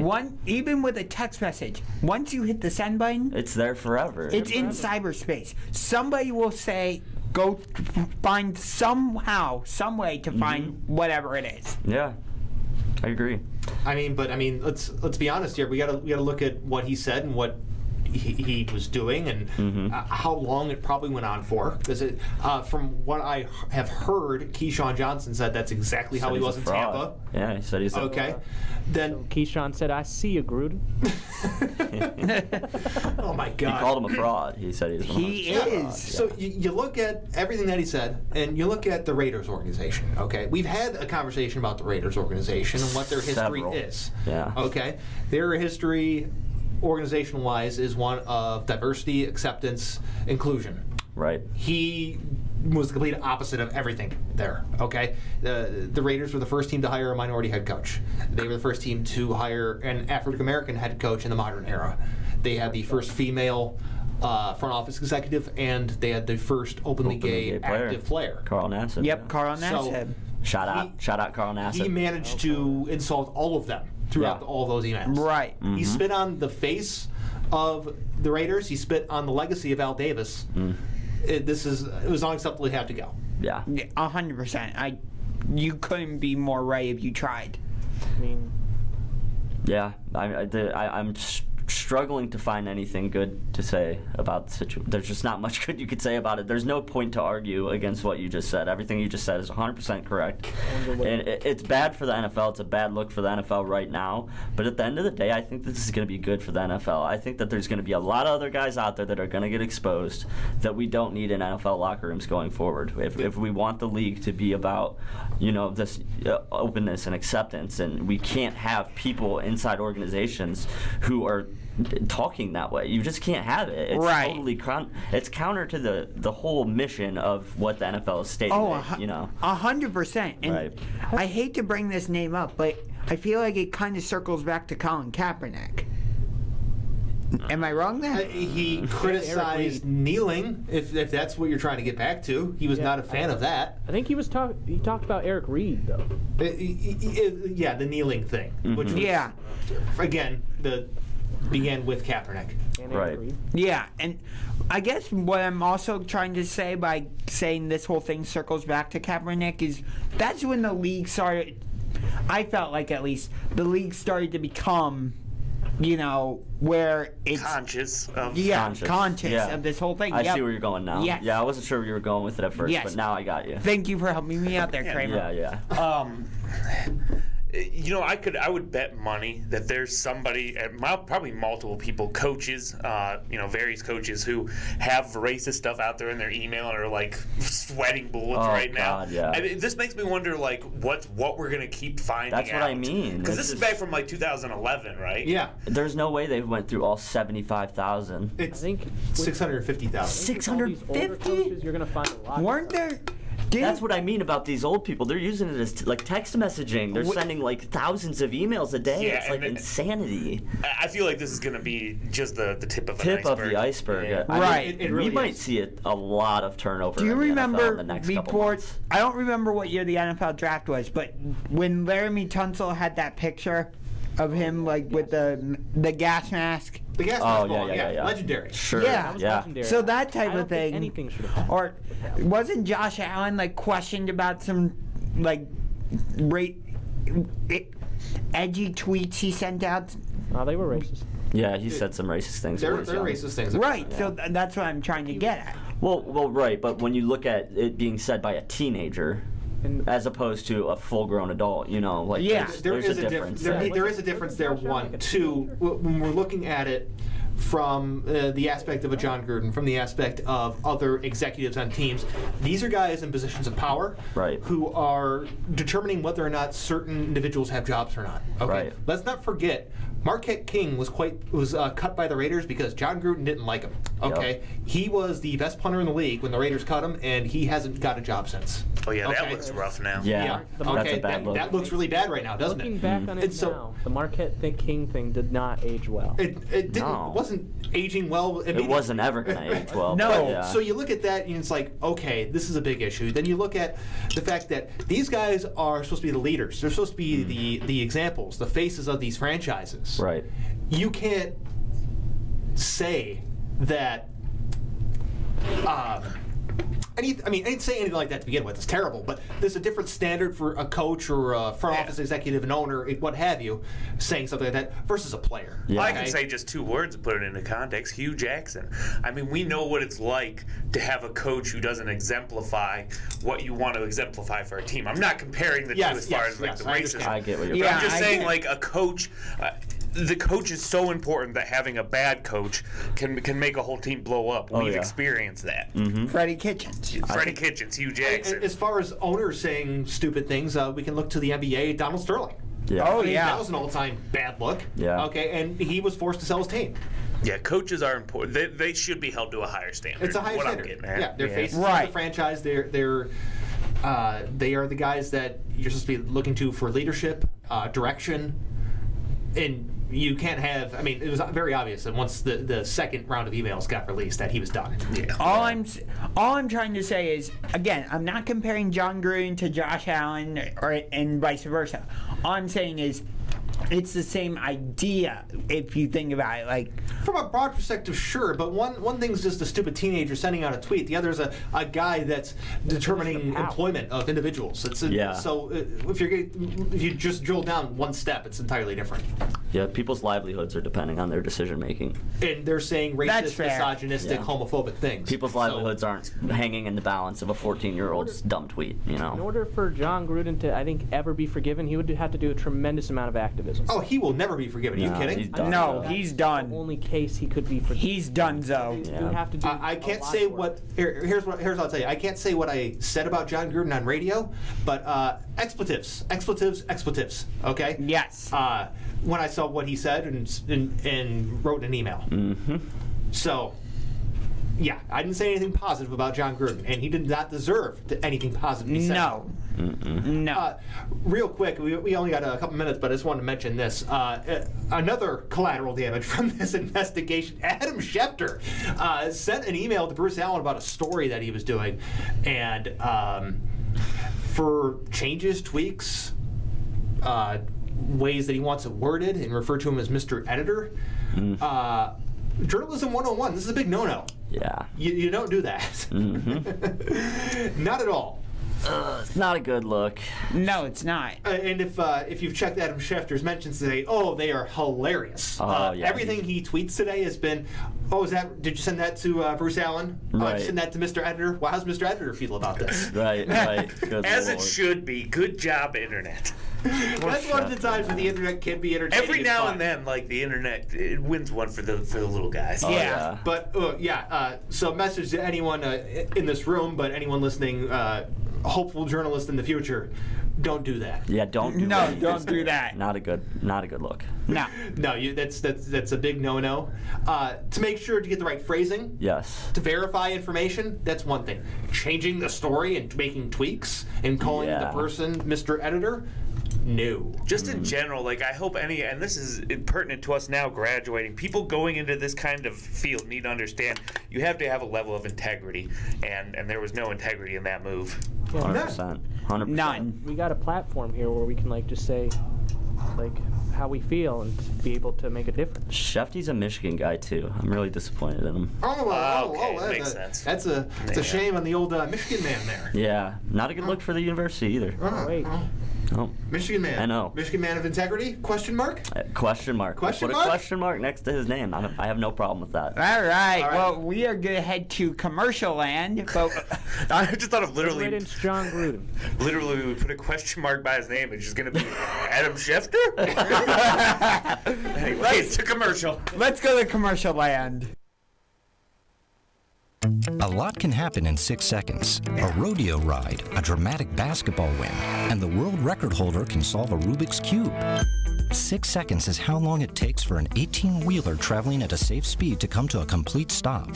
And in those 6 seconds, that truck will travel the length of 2 football fields. So please, give them room. Never cut in front of a large truck for any reason. Our roads, our safety. Learn more at sharetheroadsafely.gov. Bad theater seats, cheap Halloween masks, my apartment, all things with obstructed views. Add to these large trucks and buses. 18-wheelers and large buses have big blind spots, and like my apartment, they don't always have the best view. Bus and truck drivers deal with blind spots around the entire vehicle. Always take care not to ride alongside or too close behind them. Our roads, our safety. Learn more at sharetheroadsafely.gov. My dad came to live with us last month, and it's going pretty well. I feel like I never have time for myself. With him being around more, it really lets us catch up on things. His memory isn't what it used to be. We get up and we have coffee. He usually wakes up at 4:30. Then we go for a walk. He needs lots of my attention. I do need to keep an eye on his medications, though. That's important. Sometimes I feel like a pharmacist. I'd say John and the kids are adjusting. pretty well. They honestly have no idea what I'm going through. It can be a little challenging. Help. But so far, so good. I could really use just a little help. For those dealing with the daily struggles of caring for a loved one, we hear you. That's why AARP created a community with experts and other caregivers for advice, tips, and support. Together, let's help each other better care for ourselves and the ones we love. Visit aarp.org/caregiving. A public service announcement brought to you by AARP and the Ad Council. Hey guys, bow season's right around the corner, so get out to PJ's Custom Archery and Lapidary Shop. PJ's make custom bows to fit anyone. They also make takedown survival bows and flint knives as well. Ladies, PJ's has custom-made jewelry. You'll find unique, one-of-a-kind bracelets, pendants, earrings, and much more. PJ is a real craftsman with an artistic lair. PJ only uses materials found or made in the USA. So hurry out to PJ's Custom Archery and Lapidary Shop, located at 112 Leonard Street in South Amherst, or call 440-986-0490. You wanted the best? Well, too bad. You're stuck with us. It's So What's the Catch on All Sports Cleveland.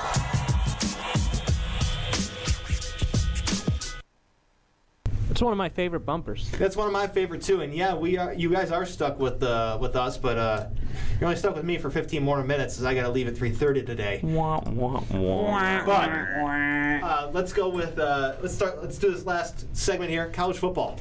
All right, let's talk about it. Alabama goes down. What about Cincy?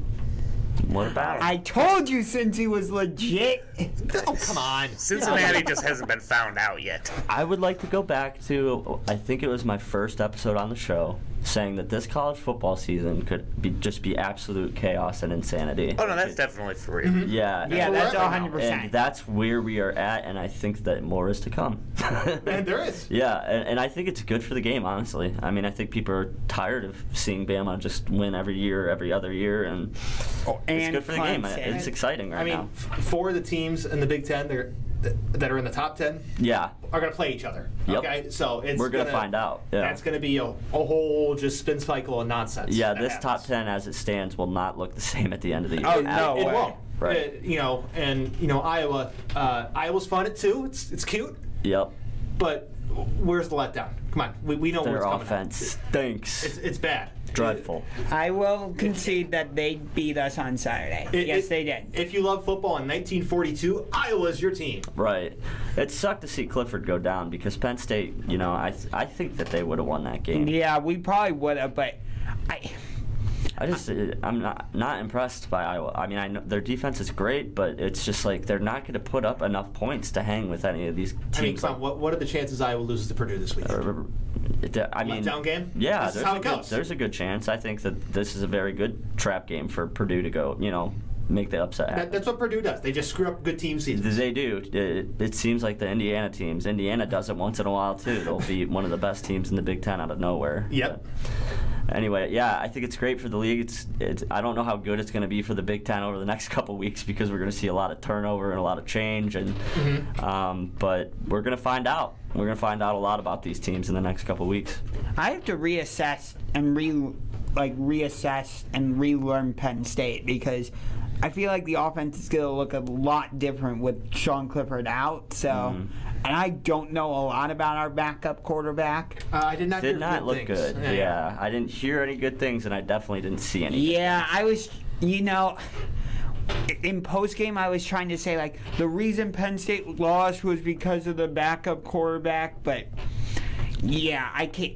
It was the 4 turnovers that really undid Penn State because the thing is with that, it was Oklahoma who put in their backup quarterback because Spencer Rattler wasn't doing well, and guess what? They made an epic comeback to beat Texas. And here's the thing, though, is that Penn State isn't on the level of those programs in terms of recruiting. Like when you have a quarterback go down for a team like Alabama or even Ohio State in the Big Ten, they've got a guy behind them that could still win every single game because they have 5-star talent that they just are constantly, you know what I mean? Penn State, they should have a backup guy if they want to beat teams like Ohio State, if they want to get over that hump and become a Bama, that's the type of player you need. Yeah, Alabama, you need a backup quarterback. Right. Typically, this is an atypical year, but typically Clemson's a Tier 1 team. Ohio State's a Tier 1 team. Alabama, I would say. LSU. LSU. I can't say LSU is a Tier 1 team. They're too inconsistent. That's fair, but they also play in the toughest conference in the Right. league. So yeah, but I would say Penn State's Tier 2. Is that a fair assessment? I guess I'm okay with them being in Tier 2. I don't know. The low end of Tier 2 is probably where I put them. Yeah, for now. That's where I have They're them. not a playoff team, if that's No, see. I'm a Penn State fan, but I'm a realistic Penn Mm-hmm. State fan. I don't think I want us to beat Ohio State on October 30th, but if we have to go with our backup quarterback, It's definitely not happening. With I'm that. not For the love of confident. God, backup quarterback. Yeah. Anyways, I'm not confident about that. let's look at the top 4 here. We have Georgia, Iowa, Cincinnati, Oklahoma. When it's all said and done, one of those teams will still be there for sure. Georgia. Yeah, Georgia. Georgia. I think Oklahoma definitely has a shot. A good shot.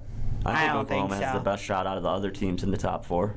Absolutely. Yeah, Iowa and Cincinnati are not going to be there. They're not going to be. And the other two, as of now, Alabama, Ohio State. Yep. That's your. I No think, problem As with of that. right now, that would be your top 4.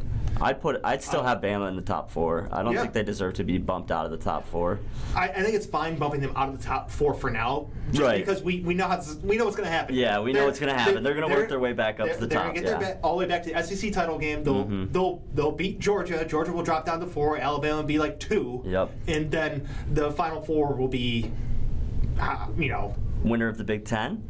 that'd be fun, but I don't think- think so. It'd probably be, honestly, they'll probably just throw Alabama back at 1 if they win the SEC title. It would be Yeah. Alabama. Yeah. Then it would be Georgia. Alabama, then probably Georgia, then Ohio State, and Oklahoma.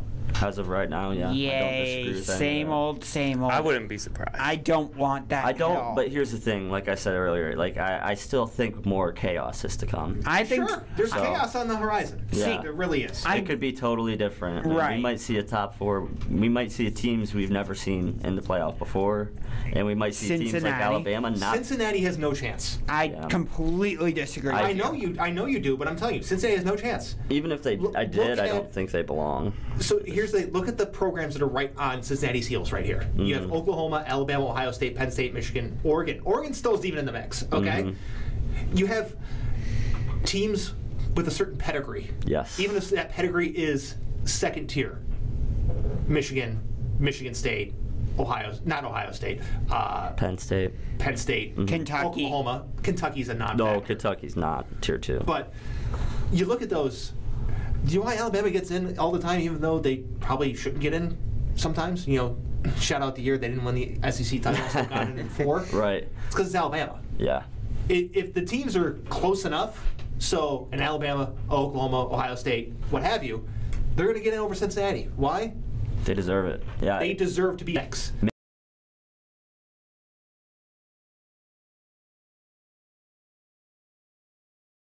Make an argument. I say a better argument for you wouldn't be Cincinnati to be in the top 4, but maybe to expand the playoffs so a team like Cincinnati gets a shot. I agree with you there. I think it'd be better for the product as a whole if a team could get a shot. I don't think that it's. I mean, more often than not, they're going to get blown out. Flat out. I just think that Don't that's you the case. remember the game between Georgia and Cincinnati last year? It came right down to the last second. Well, that's nice, but that was last year. Yeah, and it wasn't a playoff game.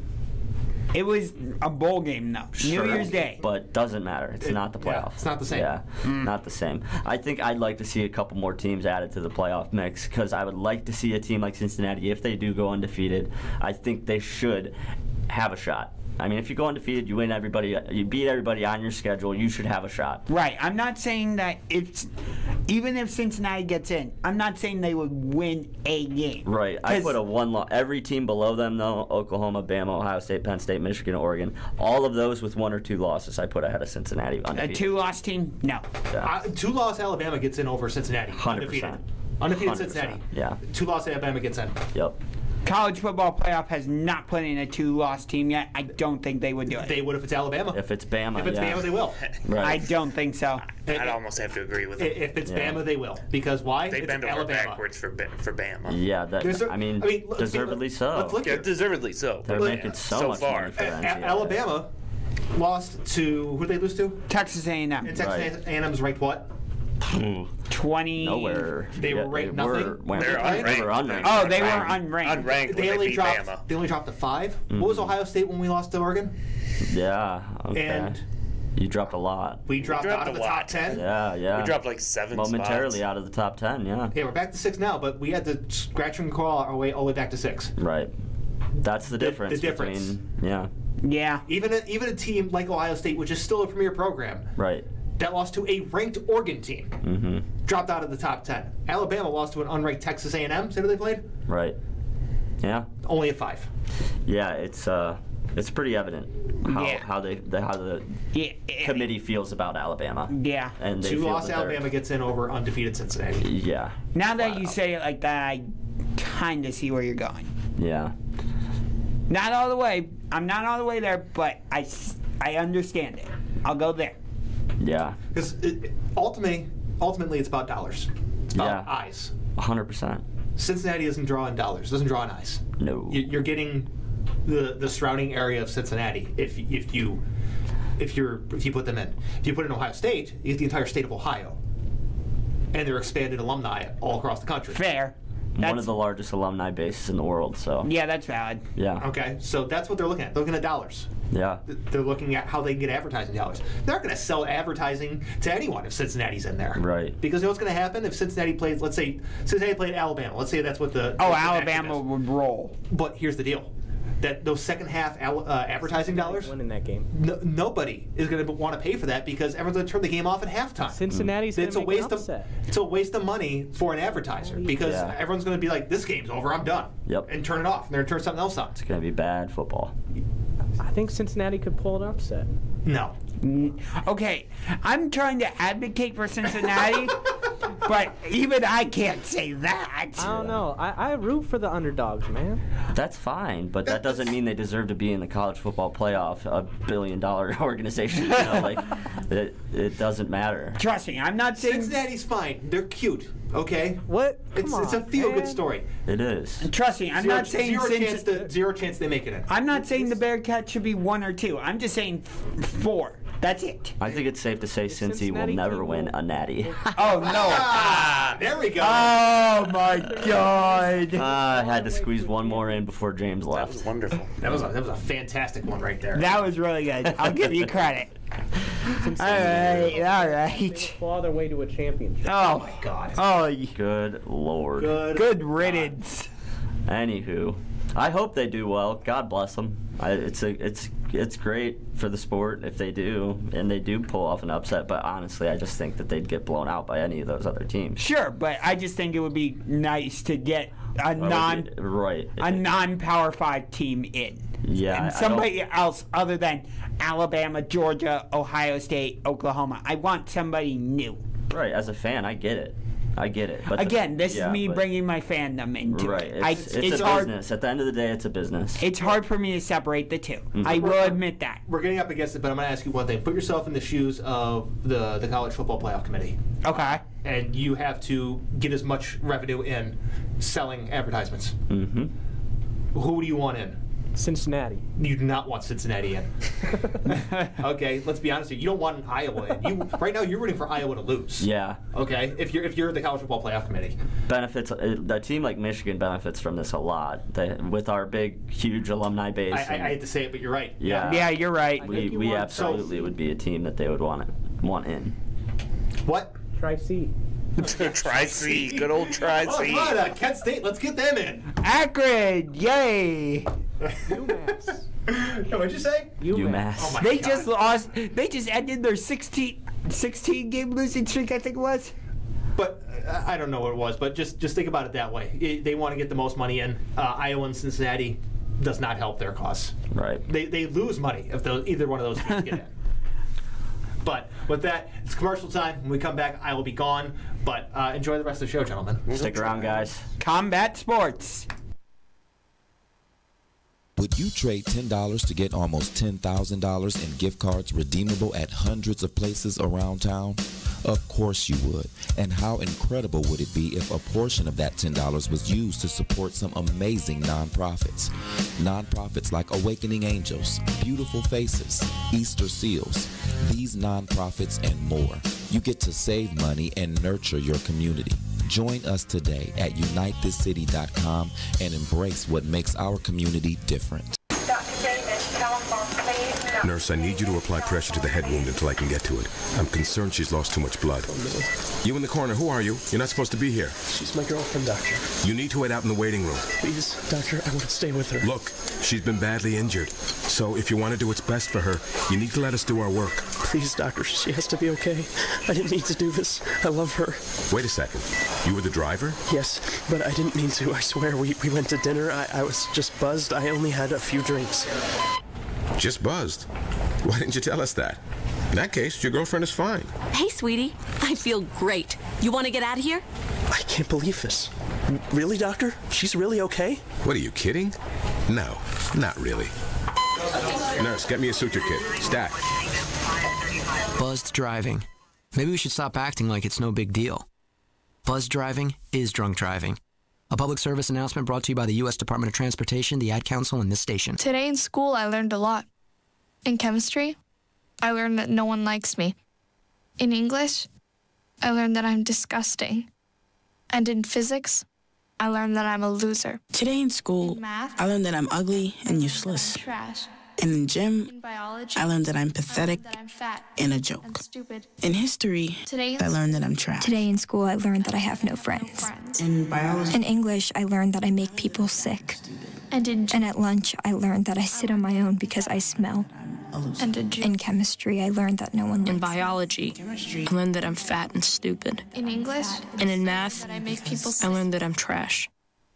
The only thing I didn't learn in school today. The only thing I didn't learn today. The only thing I didn't learn is why no one ever helps. Kids witness bullying every day.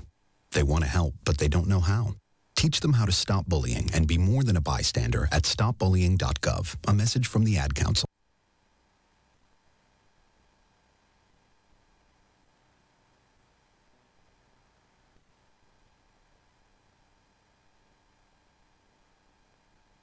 Everything's off. Oh, now we're back, apparently.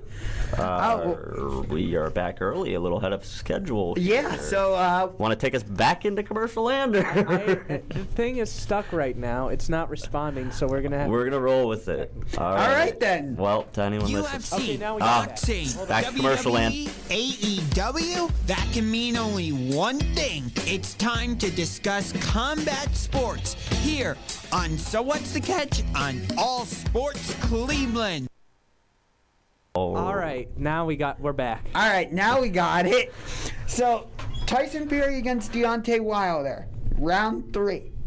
It was a pretty good fight from what I saw on the highlights. It was a phenomenal fight. It's one of the best heavyweight fights I've seen in my lifetime. You know, I've watched some older fights that, you know, I wasn't alive to see live. That obviously there's been some great bouts in the past, but I'd say in my lifetime, like after the Mike Tyson era ended in the late 90s, I'd say this is the best heavyweight fight that I've seen since then. Yeah, from what I saw in the highlights, it was a phenomenal fight. I think it was Fury got knocked down twice, right? Well, he got knocked down 3 times, but one of them appeared to be a push. It was more of a, yeah. And then Wilder got knocked down. Ultimately 4. Yeah. Yeah, the 4th one was ultimately. And they ended up calling that fight before his head even hit the his head even hit the mat. It was that much punishment that he had taken. Fury came in heavier than he did in the previous 2 fights. Yeah. Do you think that ultimately helped him? I don't know how much it helped him. I don't think it hindered him in any sort of way, that's for sure. He's a bigger guy who naturally his build is not obviously as pretty and appealing as a guy like Deontay Wilder. He's a little more rough around the edges. You know, he's a little softer. That's the in way the you're belly. saying it. Not everybody can look like Kramer. But in terms of strategy, though, you know, you could tell that he was putting all of his weight on the Deontay Wilder in the clinch. He wanted to wrap up and put all of his weight on him throughout that fight, and so having that extra weight certainly did help. It helped wear down Wilder faster. But do I think it made him a better fighter? Not at the end of the day. No. So I was watching like YouTubers' reaction to the fight because reaction videos are fun. Yeah, and also the price on ESPN Plus for the pay-per-view was $80. Yeah, it was ridiculous. No thanks, I'm not paying that. Yeah. A UFC pay-per-view, yeah, I'll pay that price because I actually enjoy watching UFC and I understand it. Well, and you get a whole card of good fights, right, as opposed to one good fight. Right. Yeah. Where it's like, you know, I'm going to watch UFC 268, not to diverge, because we'll come back to Wilder Fury, but I'm just saying for UFC 268, yes, I'm most excited about Usman Covington 2, but the other fights on the card get me excited. Like you got Michael Chandler against Justin Gaethje or Rose Namajunas against Zhang Weili in the rematch. So, right. Good. So that it's not too top heavy. It's a solid card through and through. Exactly. So that's what I'm saying. Yeah, I'm excited for that as well. So I'm excited to talk about that when the time comes. Sure. But overall, from what I was hearing, it sounded like Wilder was going to the body early. He did, yeah. He came out. His first few punches that he threw were just straight jabs to the body, and they were. It seemed like connecting. Right, well, and it was working. It was a good strategy. I think I think he won round one, in my opinion. You know, I'm not a professional scorer, but if you asked me my opinion, Deontay Wilder won the first round for sure, 100%. Okay. I think his jab looked sharp. I thought he came out with a different game plan, which I wanted to see from him because his game plan last time didn't work. And it seemed like going to the body early was what he was going to do, and then he diverted from that a little bit throughout the fight, and it was interesting to see him go away from what was working that early on. That seems to happen with a lot of fighters while they're in it. Like go back to Poirier McGregor in the third fight. It seemed like Conor went away from his game plan like quick. Right. Now maybe the circumstances were different because Poirier was, you know, doing tactical attacks that were, you know, forcing Conor to change his style. Yes. Yeah. So, but based on what I'm hearing from you, it didn't sound like Fury was doing anything to really make Wilder go away from his strategy. Am I hearing you correctly? That's partially. I'd say partially true. That's some of that is true. I think that also. I mean, Fury's a super underrated defensive fighter. I mean, he's a real big guy and he's got long reach. So like people just think like, oh, he's tall and lanky, so he keeps people at a distance. But he actually has phenomenal footwork. He's a great defensive fighter. So those jabs were really effective in the first round. Weren't as effective early in the second round. You could tell that he quickly made an adjustment. He switched stances, I believe. So did he go from orthodox to southpaw? For a moment, he did, and I think that's what confused Wilder. And it seemed like it threw him off, and it just kind of changed the vibe of the fight. And then Fury became the aggressor too. He wasn't the aggressor early on. Wilder was the aggressor. He became the aggressor, and once he started to push the issue a little more with Wilder, that's when he stopped using that straight right to the belly that he was using earlier that was super effective. He started getting wild. He started looking for that, you know. No, I didn't. And, yeah. That's like your third time. I know, pun unintended. Mike 100%. Tyson even said, I guess, that it was one of the most amazing fights he had ever seen. Yeah, I mean, it was just to see those two guys. I mean, when Fury got knocked down, I mean, it's unreal. Wilder's just so strong. It's incredible. I've never seen anyone punch with the power that guy punches with. I think I said this leading up to the fight. I would say Deontay Wilder is the heavyweight equivalent of Tyron Woodley in that they both have that one arm like power bomb. Sure. That's what I mean. Yeah. I'd go more towards Ngannou, really. But we talked about this off mic. You don't think Ngannou would have a chance? I can't believe you're even saying this on the show. Go on. Go ask your question. No, I'm just saying, you don't think Ngannou would have a chance? Finish the question. What against Fury or Wilder? In a boxing match. Correct. No. Gosh, no. And I'm so disappointed that after our conversation earlier, you still asked the question on the show. I just wanted to... that's all. About CM Punk. No, CM Punk in a boxing ring? No. The idea that you can beat the best heavyweight boxer in the world with no boxing training is just insane. It's absolutely insane. That's sorry. valid. He's proven that he's the heavyweight king right now. Nobody out there is challenging Fury at this moment. That's the only reason I would bring that up, is because it's like, who is there to challenge him? That's a good question. I mean, Usyk proved, that he's more talented than people were giving him credit for. I think in that Joshua fight, he showed something that I didn't know that he had. So I think obviously he has a good argument to make. I think he deserves a title shot. But at the end of the day, I just don't see him hanging with Tyson Fury. That's why I brought up the idea of some kind of different fight. Yeah. Like, it'd be fun. I'd watch it, but nobody thought Floyd or Conor would have a chance. 100% different circumstances, though. In what regard? Floyd's a retired fighter. He's retired. Not when he fought Conor. Yes, he was. He was retired from professional fighting. He was going for 50-0 in that fight. Okay, but that was his last fight. True. He was retired before that. He was getting his money. That was a paycheck for him.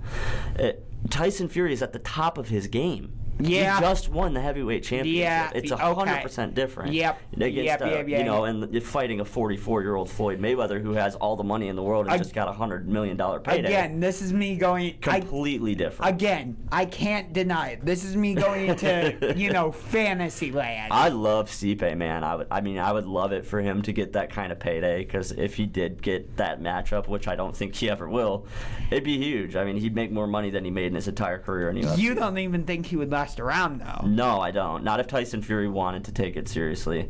If he wanted to make it watchable and entertaining, sure, he'd play with them for a couple rounds. But if he wanted to end it in one round, it wouldn't make it a full 3 minutes. Okay. That's just my opinion. But I think a majority of boxing fans would agree with me. And the other thing is, too, is I'm a UFC fan, too. So it's not like I'm playing favorites. So, and vice versa. Put Tyson Fury in the ring or in the octagon with one of them. Stipe would kill him. Oh, he'd be dead. Yeah. 100%. Yeah. I agree. So it's just where they're at in their careers. That's why I feel like it's a little different than the Mayweather-McGregor situation. Again, this is me just being fandom. I can't in certain situations, as what happened in the baseball section of the show, it's hard for me to separate those two. It's hard not to with a guy like Stipe, too. Being a Cleveland guy, being a fireman, and he's just the epitome of everything that this city stands for. For me, he was Cleveland's first champion in 2016. Yeah. Not the Cavaliers. I agree. It went Stipe, Monsters, Cavaliers. I disagree with the Monsters fact, but it's not professional sports. But go on. No. You will never sway me off of the Monsters in that. They are a minor league hockey team, correct? Yes. So they're not a major hockey team. Okay. They're a minor league hockey team. That is kind of in the title. So that would make them not professional. So, would you say the Arrows had won a championship for Cleveland if they won? No, because that's accurate. It's the same thing, though. They're a minor league organization. Yeah, but the Monsters play in Cleveland. Okay, say they're called the Cleveland Arrows, and they're our AA team, and they won the AA championship, whatever it's called. I don't even know what it's called. You wouldn't say that they were a champion before the Cavs. I'm just saying, the Cavs brought home the... No, hear me out. The Cavs brought home the championship. Yeah. I'll give them that. We threw a parade. Did anybody get a parade for the Monsters? Yes, they did. Okay, how many people showed up? There were actually a lot of people there. A lot of people as opposed to 1 million people was a big difference, though. Yeah. You know what I mean? I'm not denying that. We did not flood the streets of Cleveland over them. Cleveland brought home the Cavs brought home the major title. Yeah, I mean, I'm a big, and I consider myself a big hockey fan. I have no idea who wins the Calder Cup each year. No clue. Just not interested. That's where you and I differentiate. Right. Well, I mean, yeah, that's a good thing, you know. Yeah. So do we have to go into commercial land? Yeah, I think we got one more break we got to get into, and then we'll bring it back to our last segment. So everybody stick around. We got the Kramer quiz coming up and hockey talk. This is the sound of a flat-screen television hurled off a building. Now the new bike your kid wants. These are the things you could have, all cast into oblivion. Because when you throw away money on wasted electricity, you throw away everything you could have bought with it. Use Energy Star light bulbs and appliances, and you could save hundreds of dollars a year. Saving energy saves you money. Learn more at EnergySavers.gov. Brought to you by the U.S. Department of Energy and the Ad Council. You might know me, I'm 50 Cent. You may follow my tweets, my Facebook friends. Odds are fewer than 6 degrees separate us. We're that close. What's crazy is 1 in 6 don't know where their next meal is coming from. These are your co-workers, your neighbors, your friends. Hunger's too close for us to ignore. So visit feedingamerica.org/hunger and find your local food bank to see how you can make a difference. From one close friend to another, let's do this. I'm 50 Cent, and together we are Feeding America. A message from Feeding America and the Ad Council. And that will be a touchback. 7,000 high school students drop out every school day. If you stack their desks one atop the other, it's a pile more than 17,000 feet high. That's 12 Empire State Buildings. But what's truly scary is that another stack is going up tomorrow. We can keep students in school. Visit boostup.org and take the first step. Brought to you by the U.S. Army and the Ad Council. Hey, there he is. How's it going? I'm having a stroke. Are you going to shake my hand or what? I'm having a stroke. Wow, you're not even moving your arm. I'm having a stroke. Are you okay? I'm having a stroke. Your face looks weird, too. I'm having a stroke. Are you having a seizure or something? I'm having a stroke. When someone is having a stroke, they may not be able to say it with words, but their body language will tell you loud and clear. I'm having a stroke. You just need to know the sudden signs. Look for FAST, F-A-S-T. F, face drooping. A, arm weakness. Or S, speech difficulty. Then T, time. Time to call 911 immediately, because the sooner they get to the hospital, the sooner they'll get treatment. And that can make a remarkable difference in their recovery. Know the sudden signs. Face, arm, speech, time. Spot a stroke fast. Visit strokeassociation.org. Brought to you by the American Stroke Association and the Ad Council. So what's the catch on All Sports Cleveland? Trying to stump James for over 6 months and failing. But hope springs eternal. It's Kramer quiz time. Here in Ukraine. All right, we are back from commercial land, I believe, so. Unfortunately, we don't have James.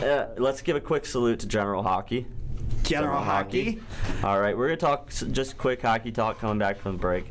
Monsters do start their season this year. Yes, they do. Don't they? They open their season on Friday. Okay. Against the Syracuse Crunch, the okay. AHL affiliate of the back-to-back Stanley Cup champion Tampa Bay Lightning. Okay, see, that's an interesting fact. That gives this story a little bit of juice there. Tell me about the Syracuse Crunch. What did they do last season? The Monsters did not play them last year. Right. Because normally the Monsters are in the North Division with the Belleville Senators. I'm not going to go through all the teams in the division. Thank you. You're welcome. But normally the Monsters are in the division with Syracuse, but because of realignment, the Monsters didn't play them. These things happen in minor leagues. A lot of realignment, a lot of shuffling. Yeah. Well, it was because of COVID. Right. Well, right. Yeah. Yeah.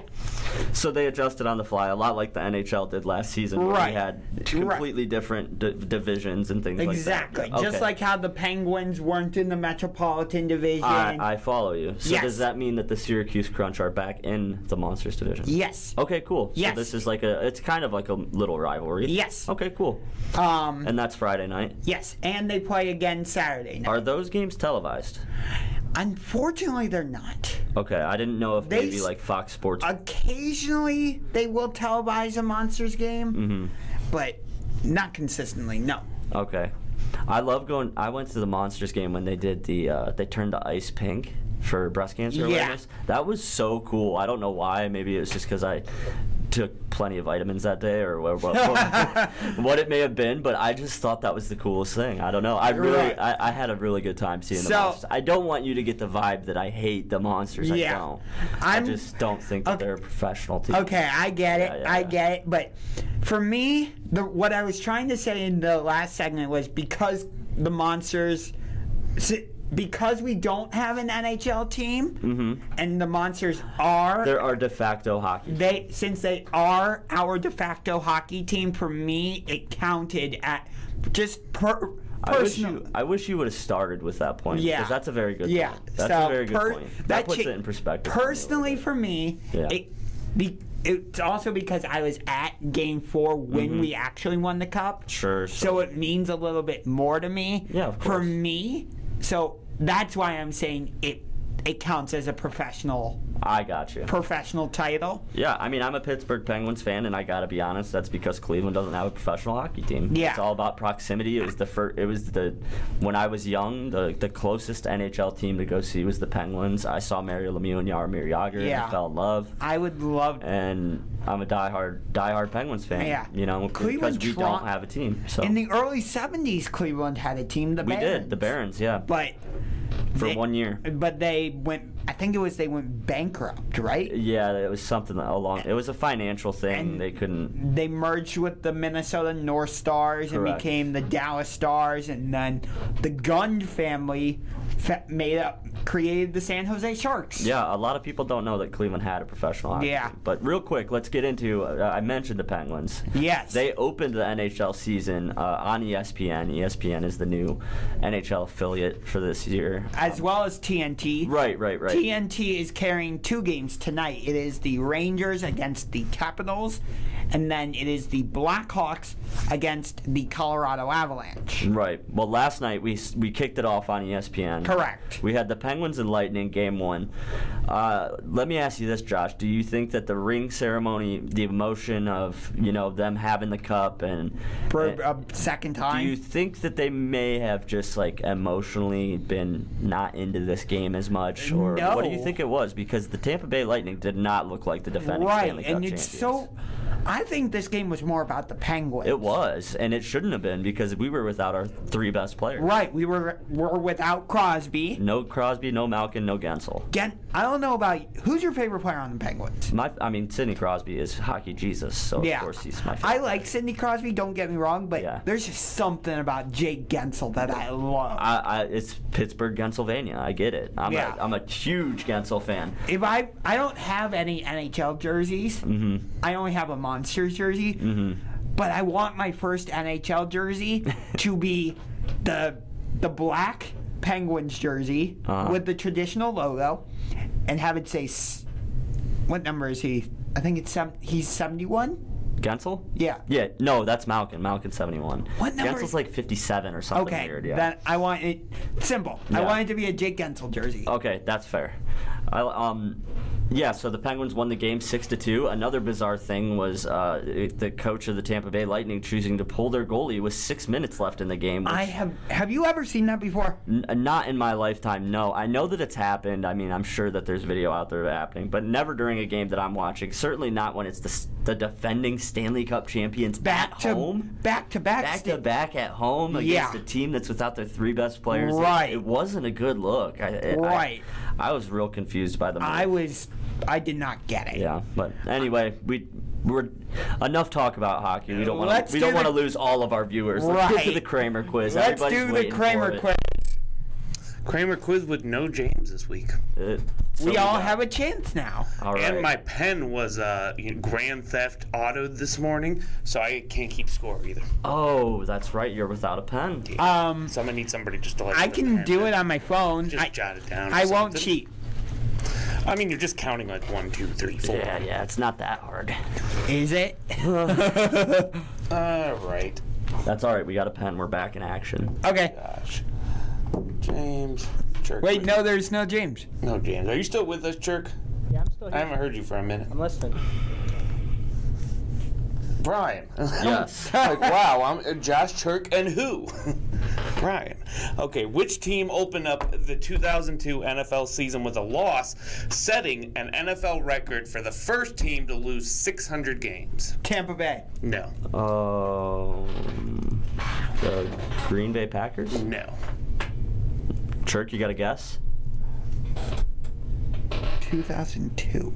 Please not be them. The Cleveland Browns. No. It was the Arizona Cardinals. Interestingly enough. Who we placed on Sunday. Yes, first team to hit 600 losses. That doesn't surprise me, but go on. Who was the first tight end in NFL history to amass 95 catches during a season? That would be the first one ever. First one ever. Give me a hint of the era. I can give you a hint of what team he's from. That's all I can do. Oakland Raiders. Okay, so it's not. That automatically eliminates two guys. I was thinking Antonio Gates. I don't have a guess. If it was a Raider, I don't have a guess. No. I was thinking either. Biletnikoff is a wide receiver, but. Yeah, I was thinking Gonzalez or Gronk, but they didn't play for the Raiders. I was thinking Newsome, Ozzie Newsome, but. Todd Christensen. Todd Christensen. My other That's guess. interesting. Yeah. So not even that. Okay. Where did Dan Marino go to college? I heard I used this. to love me some Dan Marino back in the day. I heard this the other day. I feel like I see him wearing an orange jersey. Yeah, I feel like I've seen him wearing orange also. That's why I'm going to guess Syracuse. Nope. Okay, then I will guess another orange team. Clemson. Nope. What you got, Chirk? I already guessed. No, you didn't. Dan Marino, where'd he go to college? What'd you say? Chirk, where did Dan Marino go to college? Yeah, I guess Fred. Fred. Right. Fred is not where he went to college. What is the answer? Fred University. No, he went to Pittsburgh. What are you talking about, Fred? Pittsburgh, that's right. Oh my God. Oh, Lord. Yeah, my friend Dave's going to absolutely murder me for knowing that one. But Wait, what were you talking about with Fred? Isn't that interesting, though, how a guy like Dan Marino, like, we could not know? That seems like something that we would all know right off the top. Yeah. I'm surprised none of us knew that. He was a wide receiver from the 70s. He was a question behind still. Anyway. In 1991, what was the farthest punt Tommy Barnhart had?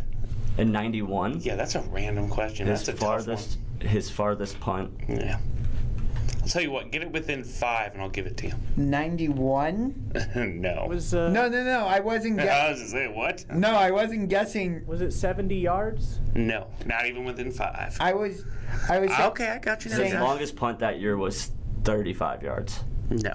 Dang. I'm going I went the other way with it. say 45. No, 61. Oh. 61. Okay. Has anybody West Coast scored yet? No, they have not. The West Coast offense was developed by Bill Walsh and adopted most successfully by the Niners. But where did Walsh reside as assistant coach before advancing to head coach of the 49ers? Dallas? No. I thought he was. New England. No. Chirk. Kramer quiz is hard this week. It's because James ain't here. The Raiders. No, it was the Bengals, actually. The Bengals. Yep, he developed a system with the Bengals and then took over in San Francisco. Good quiz. Good question. Let's keep it rolling. Which quarterback set an NFL record by being the first to have 10 300-yard passing games in one season? Oh, boy. I can give you some options on this one. Brett Favre, Rich Gannon, Dan Marino, or Drew Brees.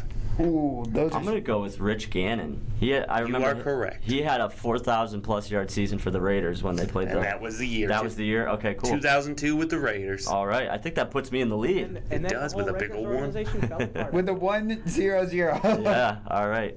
All right. Who set not only a Monday Night Football record, but tied the NFL record in 1996 for kicking 7 field goals in one game? Oh. No, it was not Martin him. Gramatica? No. Morton Anderson. No.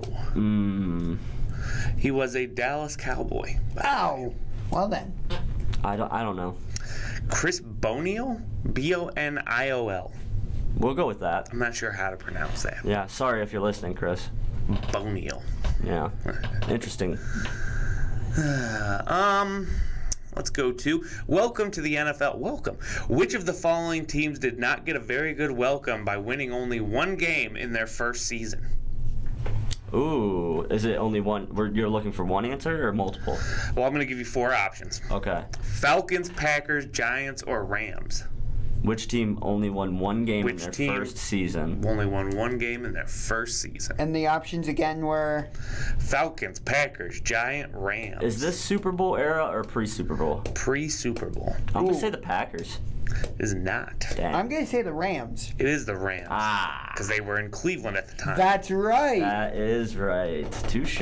Good question. How many? 1-1. It's 1-1. And Church, are you still with us? Yep. Okay. He'll come in somewhere. Okay. I'll get one. How many 2009 NFL teams began the season in a new home stadium?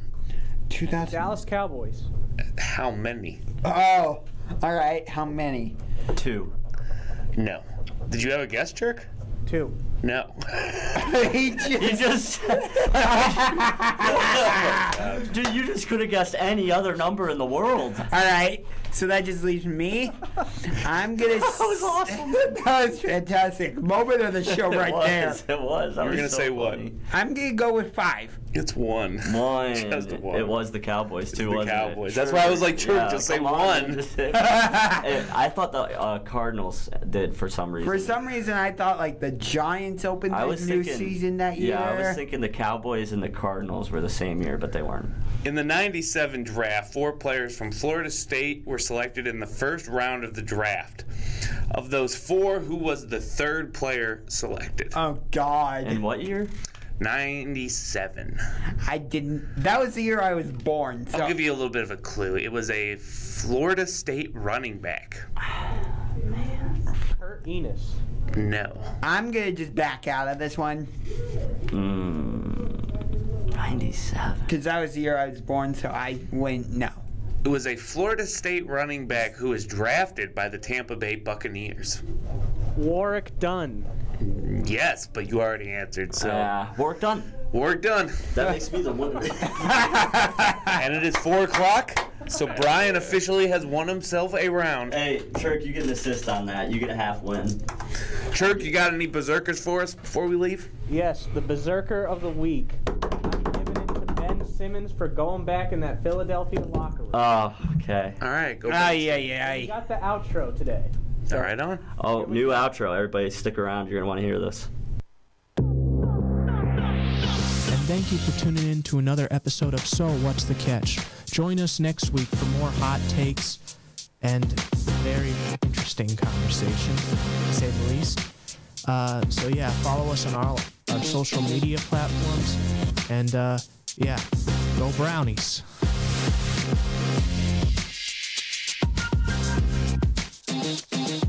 Here in Euclid from the Euclid Community Stadium. St. Edward Eagles on top of the Mentor Cardinals in this one, 10-7. Jared Andrews, Mac Robinson on the call. And Mac, it's really been a tale of how teams like to do it. These teams like to run the ball, both of them, but the 2 touchdowns scored in this game through the air.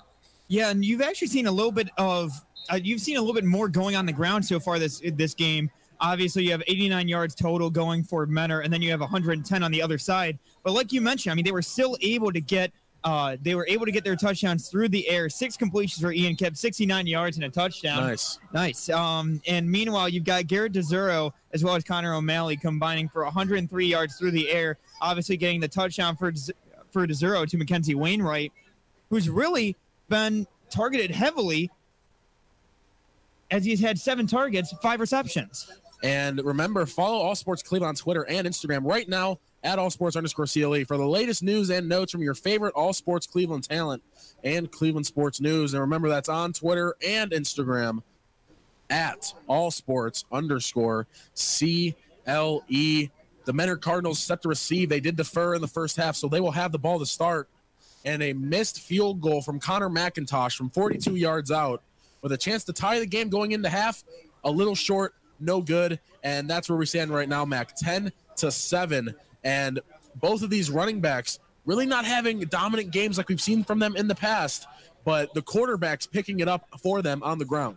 Yeah, you've seen Garrett Zuro get 30 yards, obviously at a long of 14, but he's been able to get a good amount of gains here as well. Jordan Castleberry has been the story of this game, in my opinion, because Castleberry has been the one that really has opened up a lot of things where Noah Potter is now focused more so on Castleberry than on the quarterback, I feel. He's been able to go a little bit more upfield, which has opened the hole for Zuro to gain some yards. And we've seen pretty much all season long that Bend don't break a defense from Menor.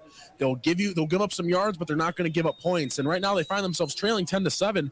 They're giving up those quick little screen passes outside to Wainwright. Do you think they start to take those away, or do you think they stay the course here? I think they stay the course with this pretty much, because obviously it's that bend it but don't break type defense. But the other thing that you got to keep in mind is that for the offense, after the first quarter, they had 31 yards. Here at the half, 153.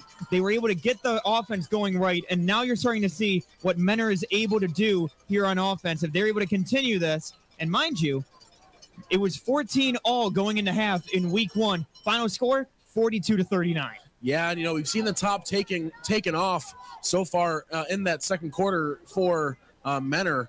Luke Floria, after a couple drops earlier in the game, an over-the-shoulder basket catch on a throw from Ian Kipp for 30 yards, and that really set up the score. And without that, Mac, this might be a dominant first half for St. Ed's, but that touchdown from Kipp to Floria makes it a little closer, and now Menor has a chance to either tie or take the lead on this impending kickoff. And not only that, too, Menor has had a few missed opportunities, like you mentioned. There were a couple missed opportunities of Mason Trubisky going down the seam. He had a few times where he could have had a touchdown, as well as Floria, in addition to his one that he had. So really, this could have gone either way. This could either be a very dominant game by Menor if they're able to capitalize, or a very dominant game by St. Ed's if they're able to shut down that pass to Floria. And getting ready to kick it away are the Eagles. Back deep, Gallo and Floria both inside their own 5. Ed's kicking from right to left, wearing their white uniforms with green numbers and, a yellow trim around those numbers. Yellow pants with white and green stripes going down those pants. Yellow helmets with white and green stripe down the center. And for Menor, they're all red uniforms with gray numbers, gray helmets, and white trim on the jerseys. And Swan kicks this one away, and it is going to go to Floria. And it's going to be short, actually, caught by an up man across the 25 and down to the 28. And that is where Menor will take over, down 10-7. Yeah, you saw him try to get a little bit of room, try to get some speed going up the front, and was able to get a couple of yards. Not necessarily anything great, but they're going to go and take over. It looks like they're going to be at the 29-yard line. And that is where Ian Kipp will lead his team, and the sleeves are off for Ian Kipp. The sun is not out, but the guns are for the sophomore as he ditches the white long sleeves and will lead his Cardinals back onto the field. Trips out to the right. Vernon, Gallo, and Floria, and Trubisky is alone. Far side to the left. Trobel in the game to the right of Kipp in the shotgun, and it's Trobel off that left side. Trobel is smashed in the backfield. What a hit made on that play. Tion Smith. Tion Smith is one of those guys who he's a captain on this team, and he made a huge play coming off the edge. Big hit on Brian Trobel. Trobel loses 2 yards. They're going to call it 3 yards now on that play. 2nd down and 13. Twins on the left and on the right, from left to right, attacking here are the Cardinals. Ball on the left hash. Kipp, back to pass. Steps up in the pocket. He's under pressure. Now he's going to run. He's got some room on the left side. Across the 30 and knocked out of bounds just past the 30 to the 31. 4 yards on the scramble. That'll set up a 3rd down and 8, excuse me. Yeah, it's looking like it's going to be a little bit more manageable for this offense. So it's going to be interesting to see if they're able